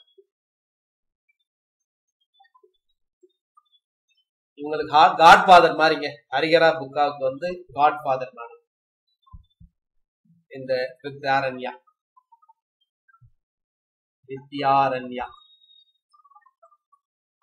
ரைட்.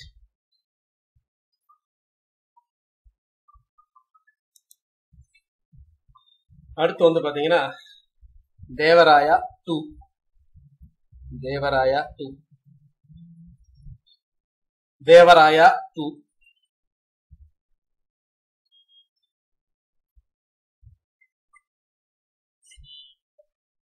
மார்னிங் பக்கத்துல ரொம்ப ட்ரில் பண்ணிக்கிட்டு இருந்தாங்க.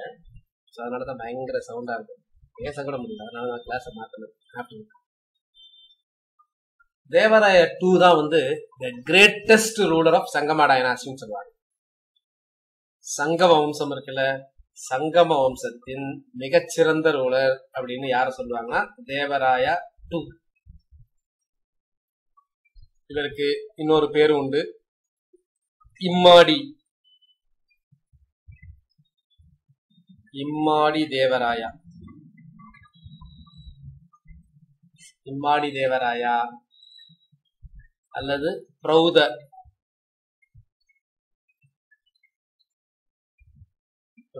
தேவராயான்னு ஒரு பேர் உண்டு. இம்மாடி தேவராயா, பிரௌத தேவராயா அப்படின்னு சொல்லுவாங்க. அது மாதிரி எலபென்ட் ஹண்டர்னு சொல்லுவாங்க. யானைகளை வேட்டையாடுபவர், அந்த டைட்டில் இவருக்கு உண்டு. அப்போ இது எக்ஸாம்பிள் அடிக்கடி கேட்கக்கூடிய டைட்டில். அது என்னது அப்படின்னா கஜ பீட்டகாரா. கஜ பீட்டகாரா. கஜன யானை,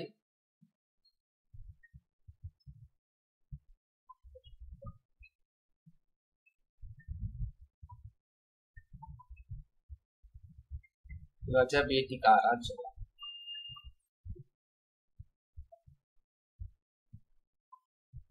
இவரை இந்திரனின் அவதாரம் என்றும் சொல்வார்கள். இந்திரனின் அவதாரம் என்றும் அழைக்கப்படுகிறார். இவர் பாத்தீங்கன்னா தன்னுடைய குதிரைப்படைக்கு நிறைய முஸ்லிம்ஸ் குதிரை ஆட்களை தான் வச்சிருந்தார்.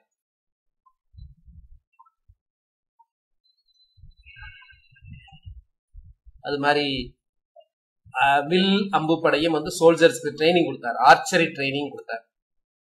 நிறைய இஸ்லாமியரை தன்னுடைய படைகளுக்கு சேர்த்துக் கொண்டார்.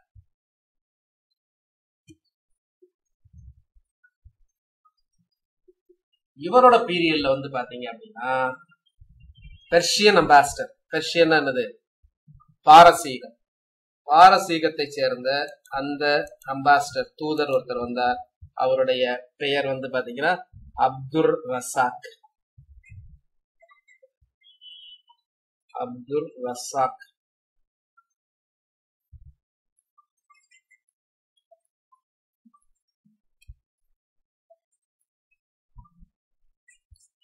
அப்துல் ரசாக் அங்க இருந்த ஷாருக்ங்கிற மன்னர், ஷாருக் அப்படிங்கிற அந்த மன்னரோட தூதர். இவரோட பீரியட்ல இந்த விஜயநகர பேரரசு மிக பரந்த எல்கையை கொண்டது. He controlled a vast area. Sri Lanka கூட இவரோட கண்ட்ரோல்ல இருந்தது.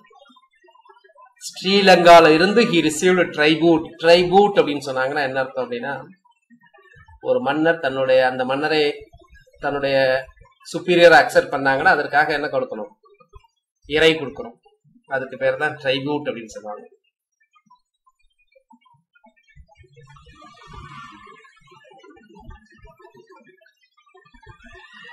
இவர் 2 சமஸ்கிருதம் கப்பம்னு சொல்லலாம், கப்பம் கட்டலாம். 2 சமஸ்கிருத நூல்களை இயற்றினார். 2 சமஸ்கிருத நூல். யாரு? தேவராயா 2. அதுல ஒண்ணு பாத்தீங்கன்னா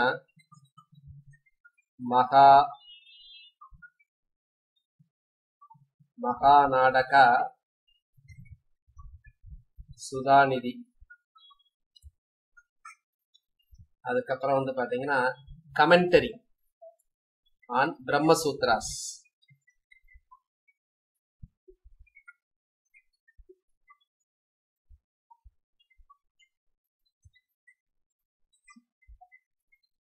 நல்லா புரிஞ்சுங்க. பிரம்மசூத்ரா அப்படிங்கறத எழுதுனது பத்ராயனா.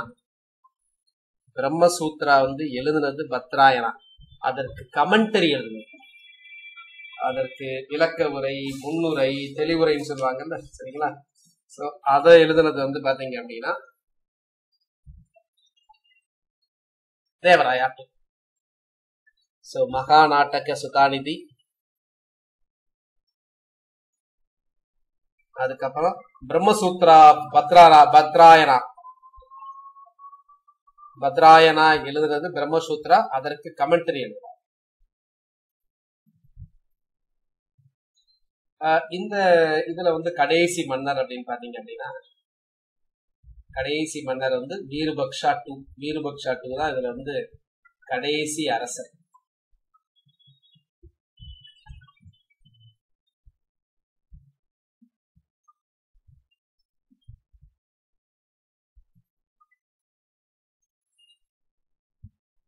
கடைசி அரசர் வீரபக்ஷா 2.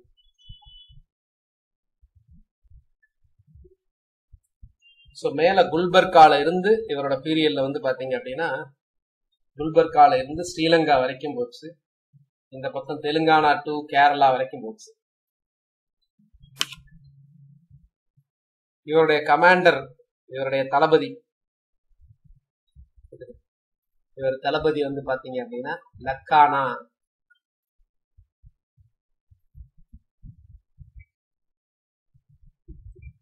நந்தேஷா.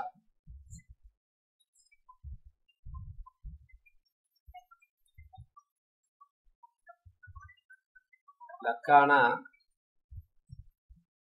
தந்தேசா இவருடைய தளபதி.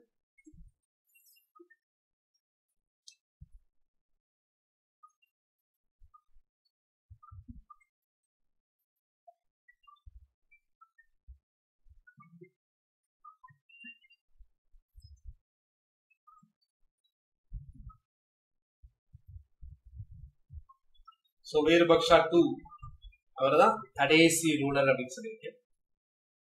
அடுத்து வந்து பாத்தீங்கன்னா சலுவா டைனாஸ்டி. சலுவ வம்சத்தை வந்து நிறுவியவர் வந்து சலுவ நரசிம்மா.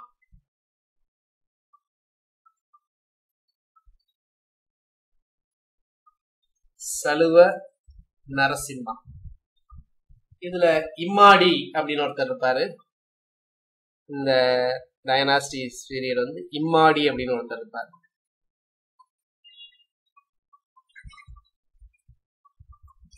இவரோட பீரியட்ல தான் அப்போ சலுவ வம்சத்தோட பீரியட். இது ஒரு தடவை எக்ஸாம்ல கேட்டிருந்தாங்க. சலுவ வம்சத்தோட பீரியட்ல தான் 1498. அப்ப யார் அரசர்? இம்மாதி. என்ன முக்கியமா நடந்தது அப்படின்னா Vasco da Gama came to India. Calicut கள்ளிக்கோட்டைக்கு வந்தார். இம்மாடி பீரியட்ல 1498 வந்தார்.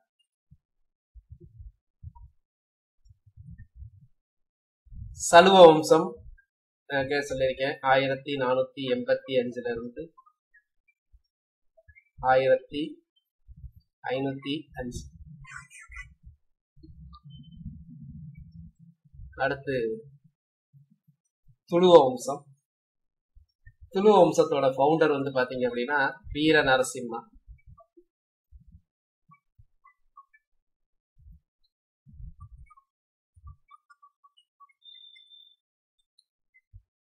வீர நரசிம்மா இவரோட எங்கர் பிரதர் தான் இவருக்கு அடுத்து வர்றாரு. அவர் தான் யார் அப்படின்னா கிருஷ்ணதேவராயா. கிரேட்.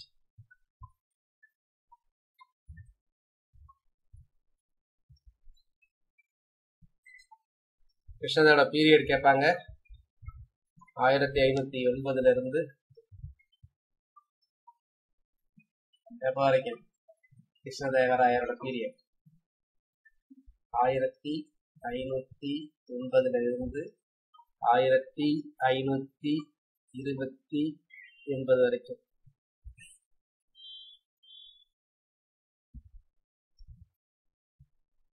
கிருஷ்ணதேவராயர் இந்த துளுவா டைனாஸ்டியோட மிகச்சிறந்த ரூலர் மட்டும் கிடையாது, என்டையர் விஜயநகர எம்பையர் இருக்கால, விஜயநகர எம்பையரோட மிகச்சிறந்த ரூலர்.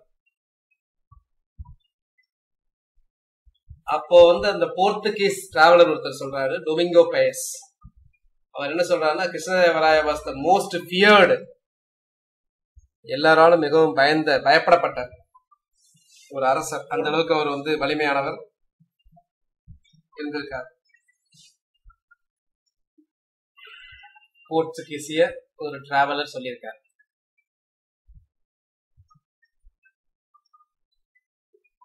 கிருஷ்ணதேவராயர் அப்படிங்கும் போது யாரோட கான்டெம்பரரி அப்படின்னு கேட்பாங்க.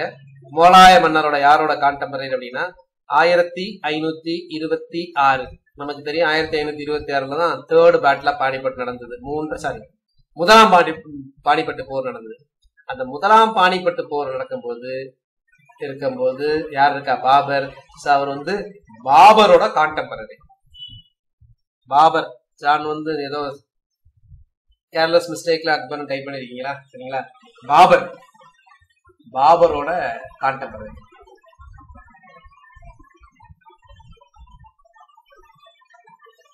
அவர் வந்து பாத்தீங்கன்னா பீஜப்பூரை சேர்ந்த அடில் ஷாஹி வம்சத்தை வந்து கம்ப்ளீட்டா என்ன பண்றாரு? அழிக்கிறார். அடில் ஷாஹி டைனாஸ்டி. இந்த மாதிரி டைனாஸ்டி இருக்கும். அதாவது பாமனி கிங்டம் இருக்குல்ல, இந்த பாமனி கிங்டம் அதெல்லாம் பாத்தீங்கன்னா அந்த உடைஞ்சு நிறைய பிரிவுகளாக வந்தது. இருங்க நான் காட்டுறேன். பின்னாடி பார்க்கலாம். இதெல்லாம் அவங்களோட ஆர்கிடெக்சர், வீரபக்ஷா டெம்பிள் அப்படின்னு சொல்லக்கூடியது.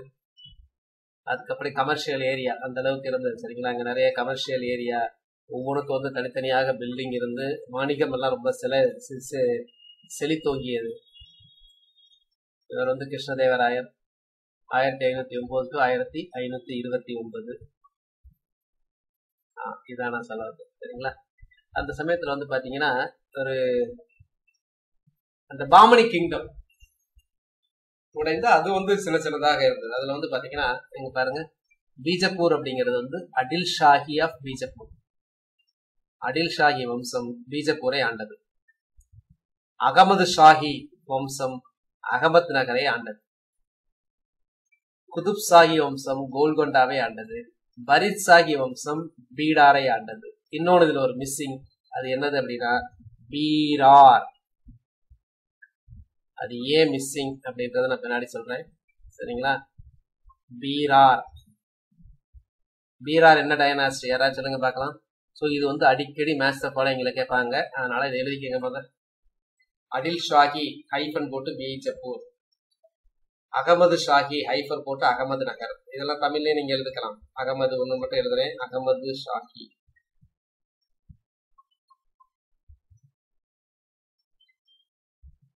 ஷாஹி, அடில் ஷாஹி.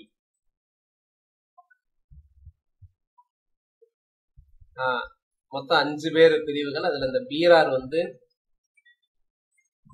அருண் சுந்தரம் சொன்ன மாதிரி அது ரொம்ப முக்கியமானது, அடிக்கடி கேட்பாங்க. இந்த தலைக்கோட்டா போர் நடக்கும்ல பின்னாடி, தலைக்கோட்டா போராலதான் விஜயநகர பேரரசு வந்து அறிவிப்பு வந்தது. அந்த தலைக்கோட்டை போர்ல வந்து இவங்க எல்லாம் பார்ட்டிசிபேட் பண்ணுவாங்க, பீரார் பார்ட்டிசிபேட் பண்ணிருக்க மாட்டாங்க. பீரார் அப்படிங்கிறது வந்து இமாம் ஷாஹி. சூப்பர். ஷாருமதி.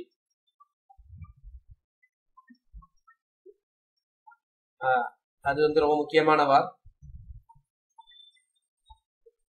இந்த வார்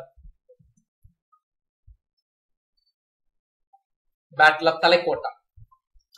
பேட்டில் ஆஃப் தலைக்கோட்டா வந்து பாத்தீங்கன்னா 2 கிராமங்கள் அந்த நடந்த இடத்தை ஐடென்டிஃபை பண்ணாங்க. அப்புறம் ஸோ அப்படியும் சொல்லுவாங்க, அது லக்ஷ்ண ரங்கடின்னு சொல்லுவாங்க. சொல்ற இடம். சரி எழுதிக்கங்க, அகமது ஷாஹி அஹமத் நகர், அடில் ஷாஹி பீஜப்பூர், அடுத்து பரித் ஷாஹி பீதார், பரீத் ஷாஹி குதுப் கோல்கொண்டா, பீடார்,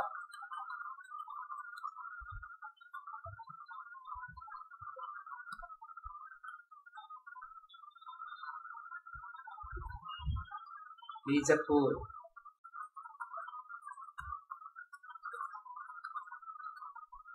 அகமது நகர், அடில் ஷாஹி.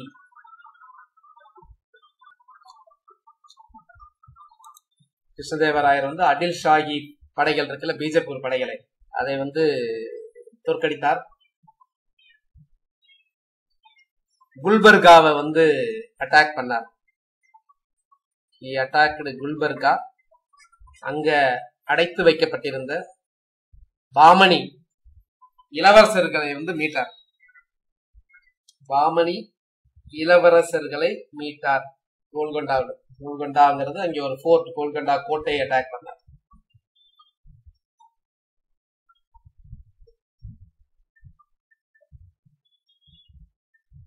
அதுக்கப்புறம் வந்து பாத்தீங்கன்னா அங்க வந்து அந்த கோல்கொண்டா இருக்குல்ல, அந்த கோல்கொண்டாவுக்கு வந்து அரசர் ஒருத்தரை இவரே வந்து நியமித்தார்.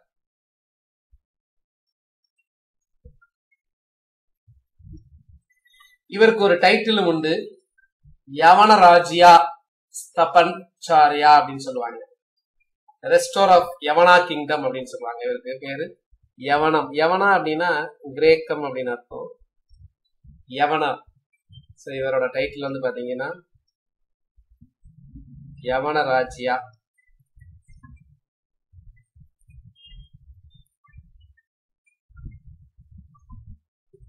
ஆச்சாரியா,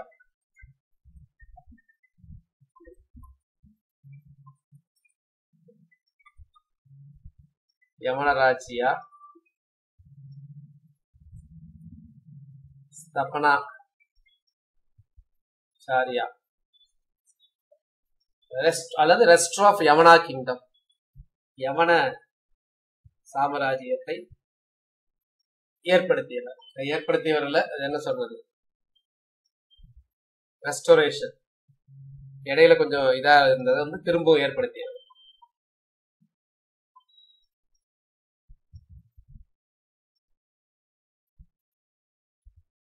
அது மாதிரி இவர் வந்து ரொம்ப நல்ல படித்தவர்.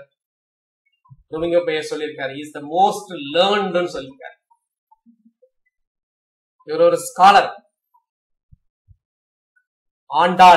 ஆண்டாளை பத்தி, ஆண்டாள்னா அங்க இருக்கக்கூடிய ஆண்டாளோட ஸ்டோரி எழுதியிருக்கிறாங்க தெலுங்குல. அந்த புத்தகம் வந்து ரொம்ப ஃபேமஸான புத்தகம், எக்ஸாம்ல அடிக்கடி கேட்பாங்க. அந்த புத்தகம் என்னது அப்படின்னா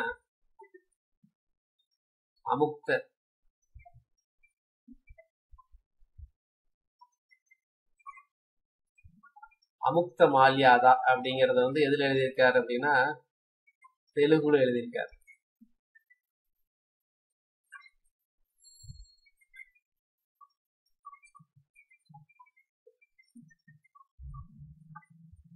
அமுக்த மால்யாதம் தெலுங்குல எழுதியிருக்கார். அதே மாதிரி சமஸ்கிருதத்துல 2 எழுதியிருக்காரு. இது தெலுங்குல எழுதுனது. சமஸ்கிருதத்துல எழுதுனது வந்து பாத்தீங்கன்னா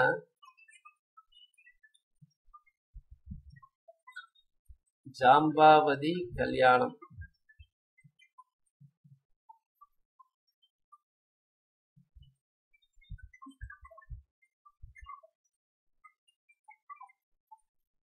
ஜாம்பாவதி கல்யாணம்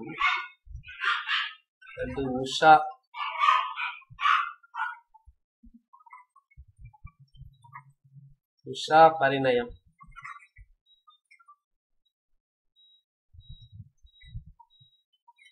உஷா பரிணயம்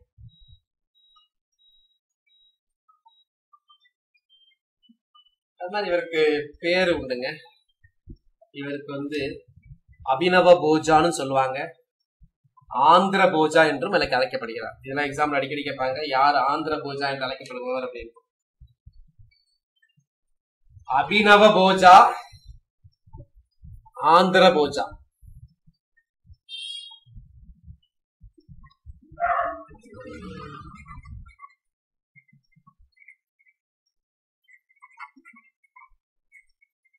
ஆந்திர பிதாமகன் என்றும் அழைக்கப்படுகிறார். அபினவ போஜா, ஆந்திர போஜா. ஆந்திர போஜானா பெரியாள்.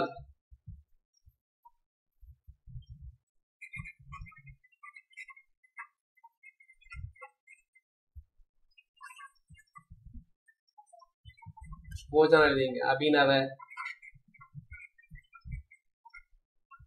ஆந்திர, ஆந்திர போஜா.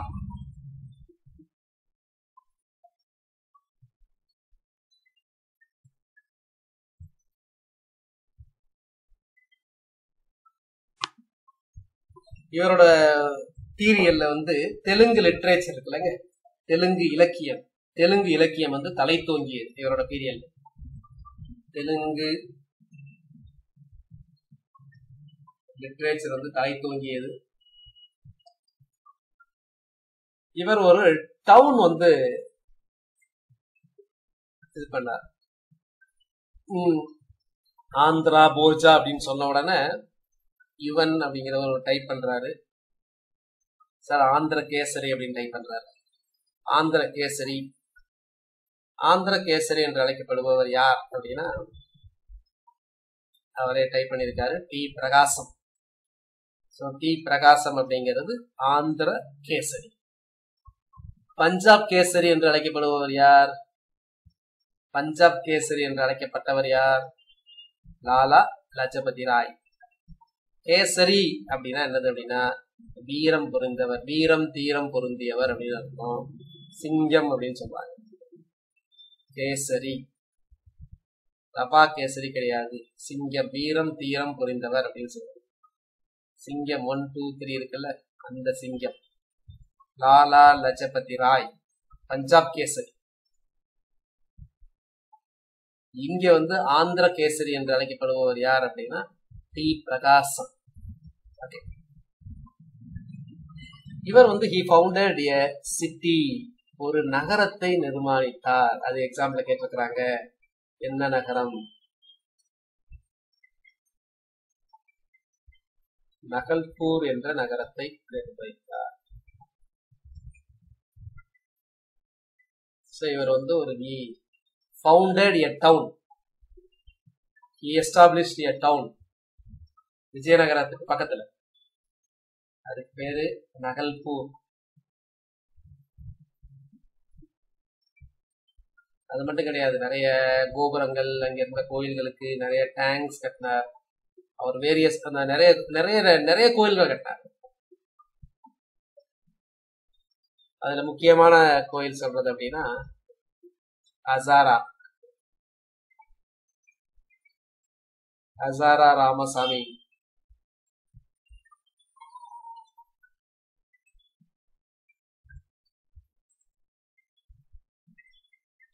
ஹசாரா ராமசாமி கோயில். அடுத்து விட்டலசாமி.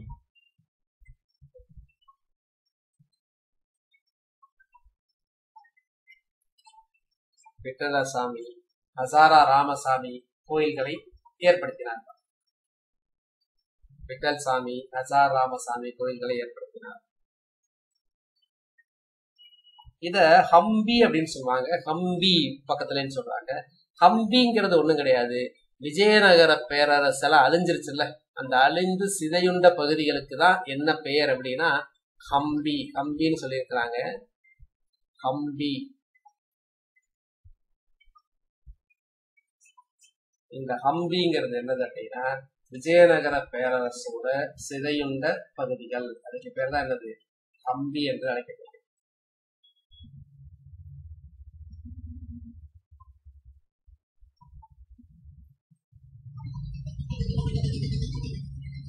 இவருடைய பீரியட்ல வந்து பாத்தீங்கன்னா 8 பேர் இருப்பாங்க. 8 ஃபேமஸ் ஸ்காலர்ஸ். 8 ஸ்காலர்ஸ். ஸ்காலர்ஸ்னா என்ன தமிழ்ல? நார்மலா ஸ்காலர் அப்படின்னா அறிஞர்கள், நிபுணர்கள் சொல்லுவாங்க. சோ 5 நிபுணர்கள் இருந்தாங்க, 5 அறிஞர்கள் இருந்தாங்க. அவங்களுக்கு பேர் என்ன அப்படின்னா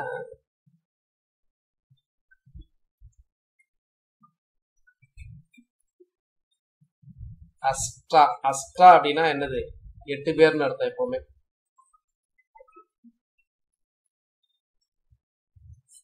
அஷ்டகதிகள் தமிழ்ல சொல்றதுன்னா அஷ்டதி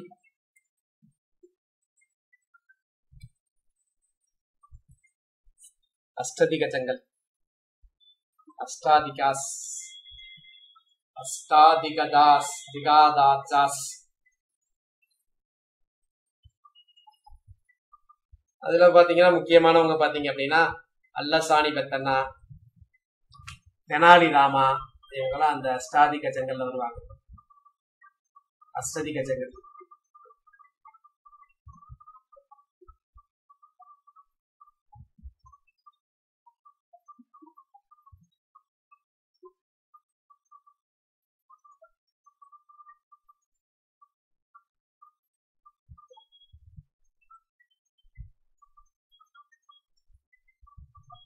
அது மாதிரி he made a cordial relation with Portuguese. போர்த்துகீசியர்கள் இருக்காங்கல்ல, அந்த போர்த்துகீசியர்கள் வந்து ஒரு கார்டியல் ரிலேஷன்ஷிப் வச்சிருக்காங்க. ஒரு நல்லெண்ண உடன்படிக்கை, நல்லெண்ணத்தோட ஒரு நல்ல நட்புறவு கொண்டிருக்காங்க போர்த்துகீசியர்கள்.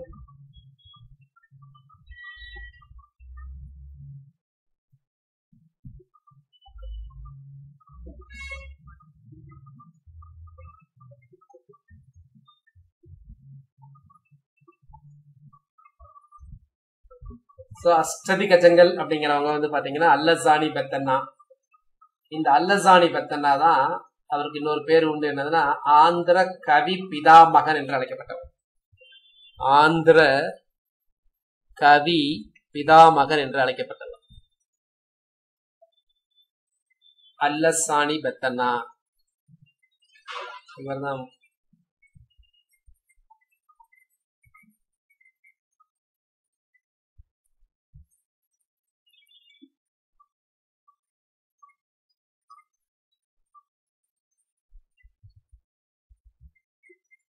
அல்லசானி பெத்தன்னா.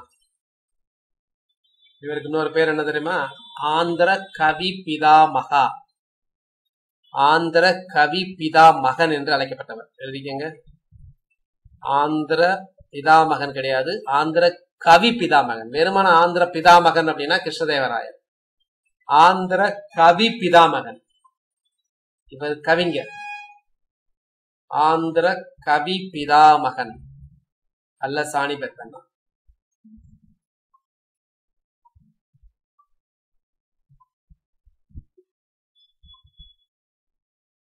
அப்புறம் தெனாலிராமன், அவரெல்லாம் முக்கியமானவர். தெனாலிராமன்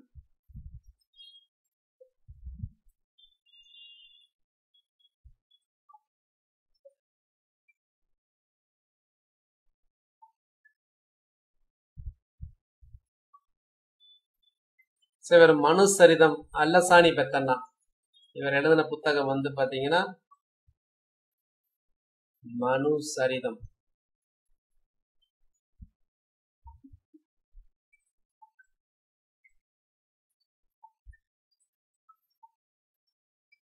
போர்த்துகீசியருடன் நல்ல உடன்படிக்கை கொண்டிருந்தார், நல்ல அவங்க மூலமாக குதிரையை வரவழைத்தார்.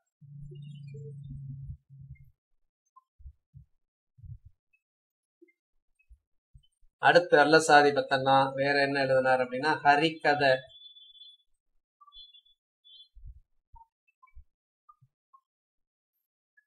ஹரிகதசரம்.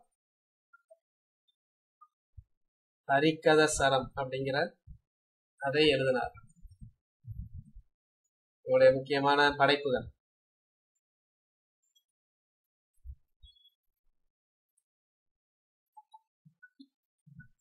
ஹரிகதசரம். சோ இவருடைய பீரியட சொல்லலாம். கிருஷ்ணாயர் பீரியட் வந்து ஒரு தெலுங்கு இலக்கியத்தில் ஒரு உன்னத காலமாக இருந்தது.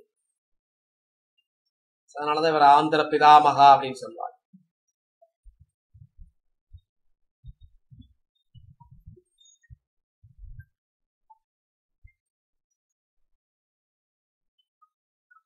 அடுத்து இவருக்கு அடுத்து வந்து பாத்தீங்க அப்படின்னா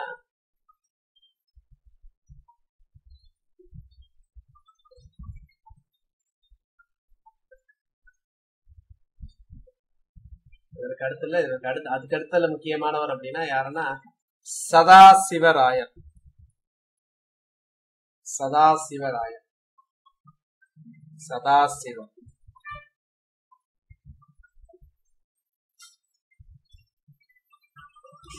சதாசிவராயா பீரியட் வந்து 1543 to 69.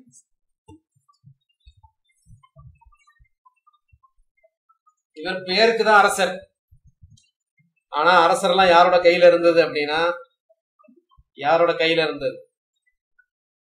ராமராயா.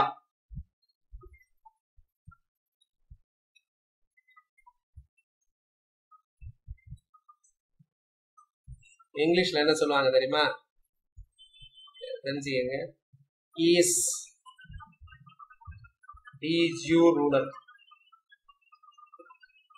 ராமராயா எப்படிப்பட்டவர் தெரியுமா? இதுக்கு என்ன பேர் சொல்லுவாங்க? இந்த ரெண்டு வார்த்தை தெரிஞ்சுக்கங்க.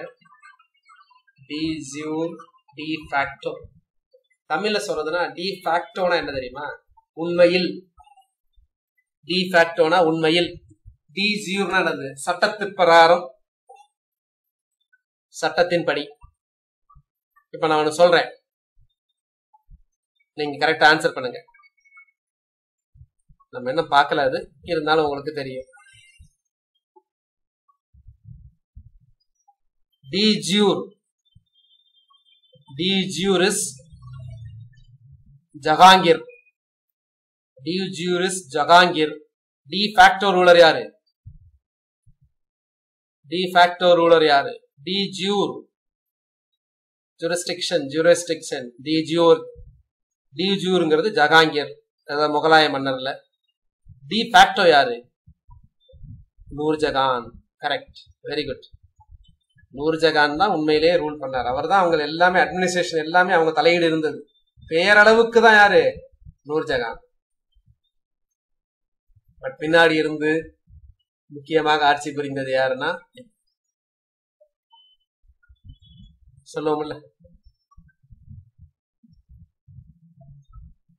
இன்னோட கூட இங்க மக்கள் வந்து நம்ம பாலிடிக்ஸ்க்கு வருவோம். பாலிடிக்ஸுக்கு ஜெனரா பேசக்கூடியது வந்து பாத்தீங்கன்னா, de jure prime minister. De jure prime minister வந்து மன்மோகன் சிங். டி ஃபேக்டோர் யாரு? Very good. நான் சொல்றதுக்கு முன்னாடி போட்டிருக்கீங்க அதுக்கு. சோனியா. De jure de facto. இன்னும் சொல்றது அப்படின்னா, நான் வந்து பிரஸ்ல சொல்றது மக்கள் சொல்றத வச்சு சொல்றேன், சரிங்களா? உண்மையா இல்லையான்றது நீங்க தான் சொல்லணும். அரசியல சொல்றேன். De jure government of Tamil Nadu, ADMK. இதுக்கு முன்னாடி டி ஜியூர் வந்து ஏடிஎம்கே. டி ஃபேக்டோ யார்? டிஎம்கே அவங்கள குறை சொல்றதுல தானே சொல்லுவாங்க. பேருக்கு ஏடிஎம்கே, ஆனா பின்னாடி இருந்து ஆட்சி அமைப்பது, பின்னாடி இருந்து ஆட்டி வைப்பது யார் அப்படின்னு சொன்னாங்கன்னா பிஜேபியோ அல்லது மோடியோ. ஸோ அந்த மாதிரி தான். ஸோ அதை மீனிங் புரிஞ்சுக்கிட்டீங்க. இப்ப டி ஜியூர் டி ஃபேக்டோ, இது வந்து நீங்க எங்கேயாவது படிக்கலாம், ஹிஸ்டரியில வரும்போது வரும். ஸோ டி ஜியூர் அப்படிங்கிறது ஜூரிஸ்டிக்ஷன். அது தமிழ்ல சொல்றது அப்படின்னா, இதுக்கு என்னது, உண்மையில் சட்டத்தின்படி, அதாவது வெளியில மக்களுக்கு தெரியற மாதிரி சட்டத்தின்படி. இது என்னது அப்படின்னா, உண்மையில்.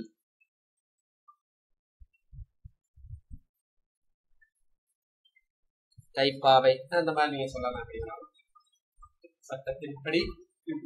சோ அது மாதிரிதான் சதாசிவராயா, ராமராயா. ஈவன் ஆரம்பத்துல இருந்து பாத்தீங்க அப்படின்னாவே ஒரு அரசரோட பீரியட் வந்து பெட்டிகோட் கவர்மெண்ட்னு சொல்லுவாங்க. எந்த அரசர் தெரியுமா? ஒரு மிகச்சிறந்த பேரரசோட ஏர்லியர் பீரியட், ஆரம்ப பீரியட் வந்து பாத்தீங்கன்னா, அவருடைய ஆரம்ப கால அரசர் பீரியட் வந்து பெட்டிகோட் கவர்மெண்ட் சொல்லுவாங்க. பெட்டிகோட்னா என்னது? பெட்டிகோட்னா பெண்கள், பெண்களால கவர்பட்டதுன்னு சொல்லுவாங்க. யாருன்னா அக்பர். Very good. அக்பரோட பீரியட். அப்புறம் தான் அதுல இருந்து வெளியே வந்தார் அவர். மகாமனகா அப்படின்றவனை தூக்கி வெளியே எறிஞ்சிருவார், மேல இருந்து இருந்து கொண்டுவார். கொண்டவன எல்லாம் அடங்கிடுவாங்க, அவங்க அம்மாக்கள் எல்லாம். ஃபாஸ்டர் மதர், சின்னமாவோ பெரியமாவோ வளர்ப்பாங்க. அங்கமா மகாமகா, மகாமகான்னு.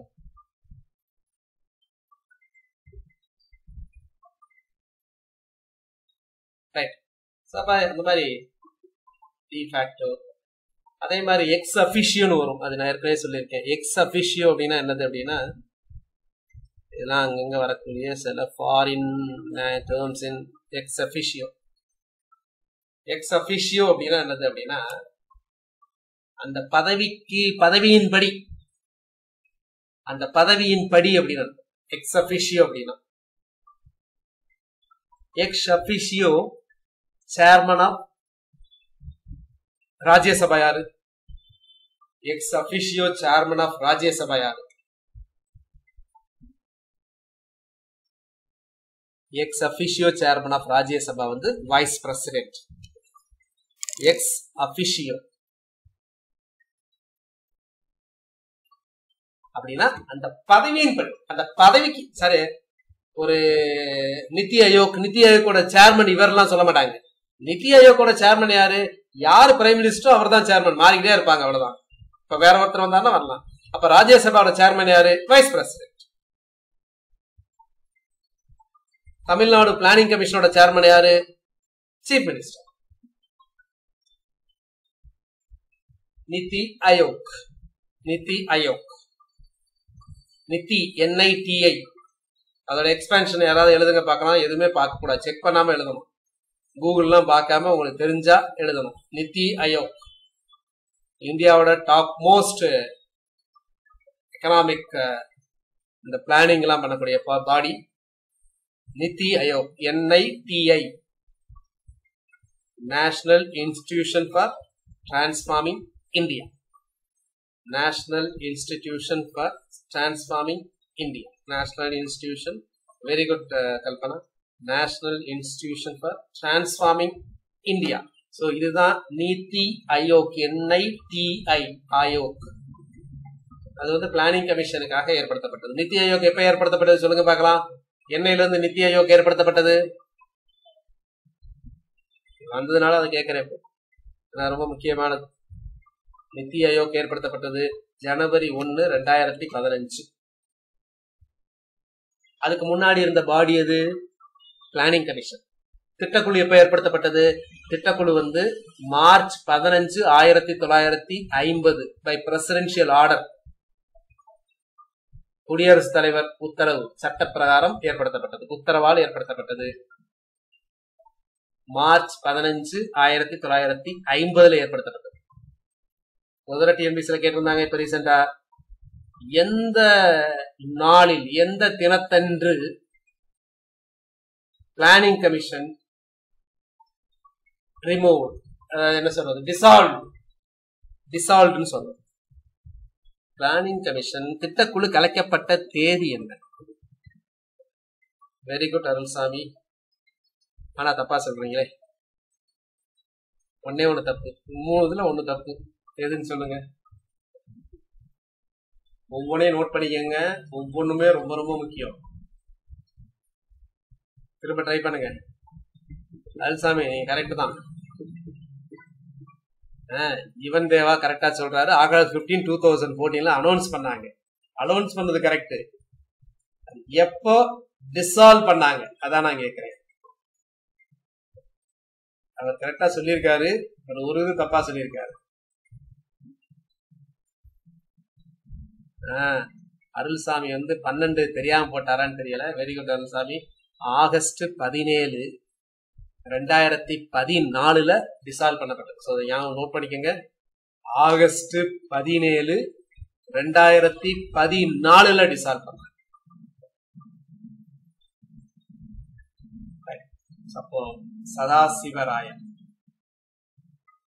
சதாசிவராயன் வந்து ராமராயா தான் அப்ப இருந்தக்கூடிய என்னது ரியல் பவர்ஃபுல்லா அவர்கிட்ட தான் இருந்தது.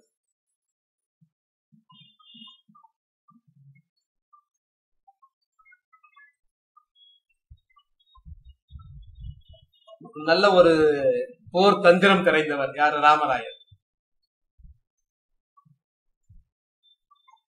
எப்படி பாமணி கிங்கத்தை வந்து எப்படி வந்து சரி கட்டணும் அப்படிங்கிறது எல்லாமே தெரிஞ்சவர்.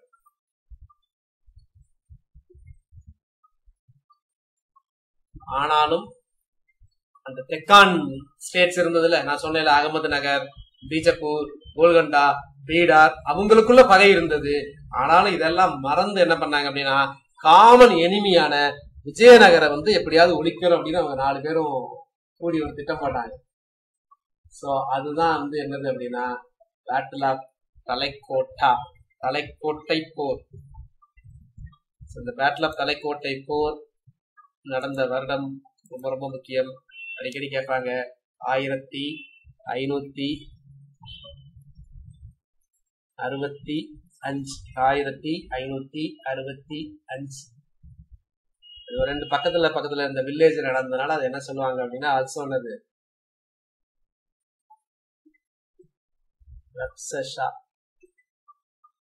ரக்ஷஷா அங்காடி என்று அழைக்கப்பட்டது.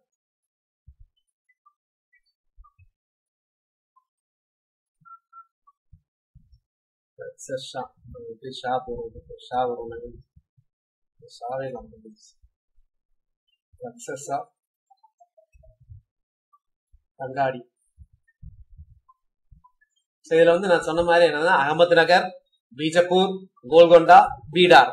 எது கிடையாது, பீடார் மட்டும் கிடையாது. அகமது நகர், பீஜப்பூர்,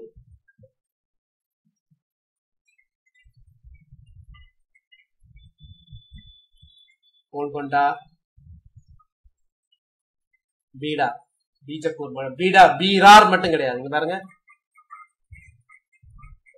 மொத்தம் அந்த தெக்கானி சுல்தான், தக்கான சுல்தான்கள் உடைஞ்சு 5 இருந்தது. அதுல பீராரை தவிர மற்ற இது எல்லாமே சேர்ந்தா. இதுல வந்து பாத்தீங்கன்னா பேட்டில் ஆஃப் தலைக்கோட்டா போர்ல தான் விஜயநகர பேரரசு ஒரு முடிவுக்கு வந்தது. இதுதான் எண்ட் ஆஃப் விஜயநகரம்.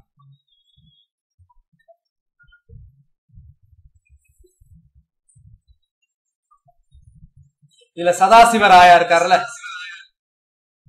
சதாசிவராயா வந்து தப்பிச்சு போயிடுவாரு. சதாசிவராயா தப்பிச்சு போய் ரேணுகொண்டாங்கிற இடத்துக்கு போயிடுவாரு. அப்புறம் அங்க இருந்து சந்திரகிரிக்கு போவாரு. அதுக்கப்புறம் தான் அவருக்கு பின்னாடி வந்தவங்க என்ன பண்றாங்கன்னா அரவீடு டைனாஸ்டி வந்து ஆரம்பிக்கிறாங்க. அரவீடு டைனாஸ்டி. அப்ப அந்த அரவீடு வம்சம் அப்படிங்கிறது யாரால் ஆரம்பிக்கப்பட்டதுன்னா ஆஃப்டர் தலைக்கோட்டா போர். யாரால் ஆரம்பிக்கப்படுறது அப்படின்னா ராமராயா இருக்காருல்ல, ராமராயோட பிரதர் திருமலா அவரால் ஆரம்பிக்கப்படுகிறது. ராமராயா பிரதர் திருமலா அவர்களோட ஆரம்பிக்கப்பட்டதுதான் என்னது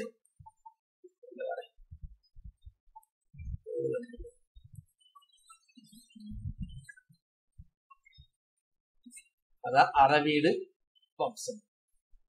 அரவீடு வம்சம் அவரால் ஆரம்பிக்கும்.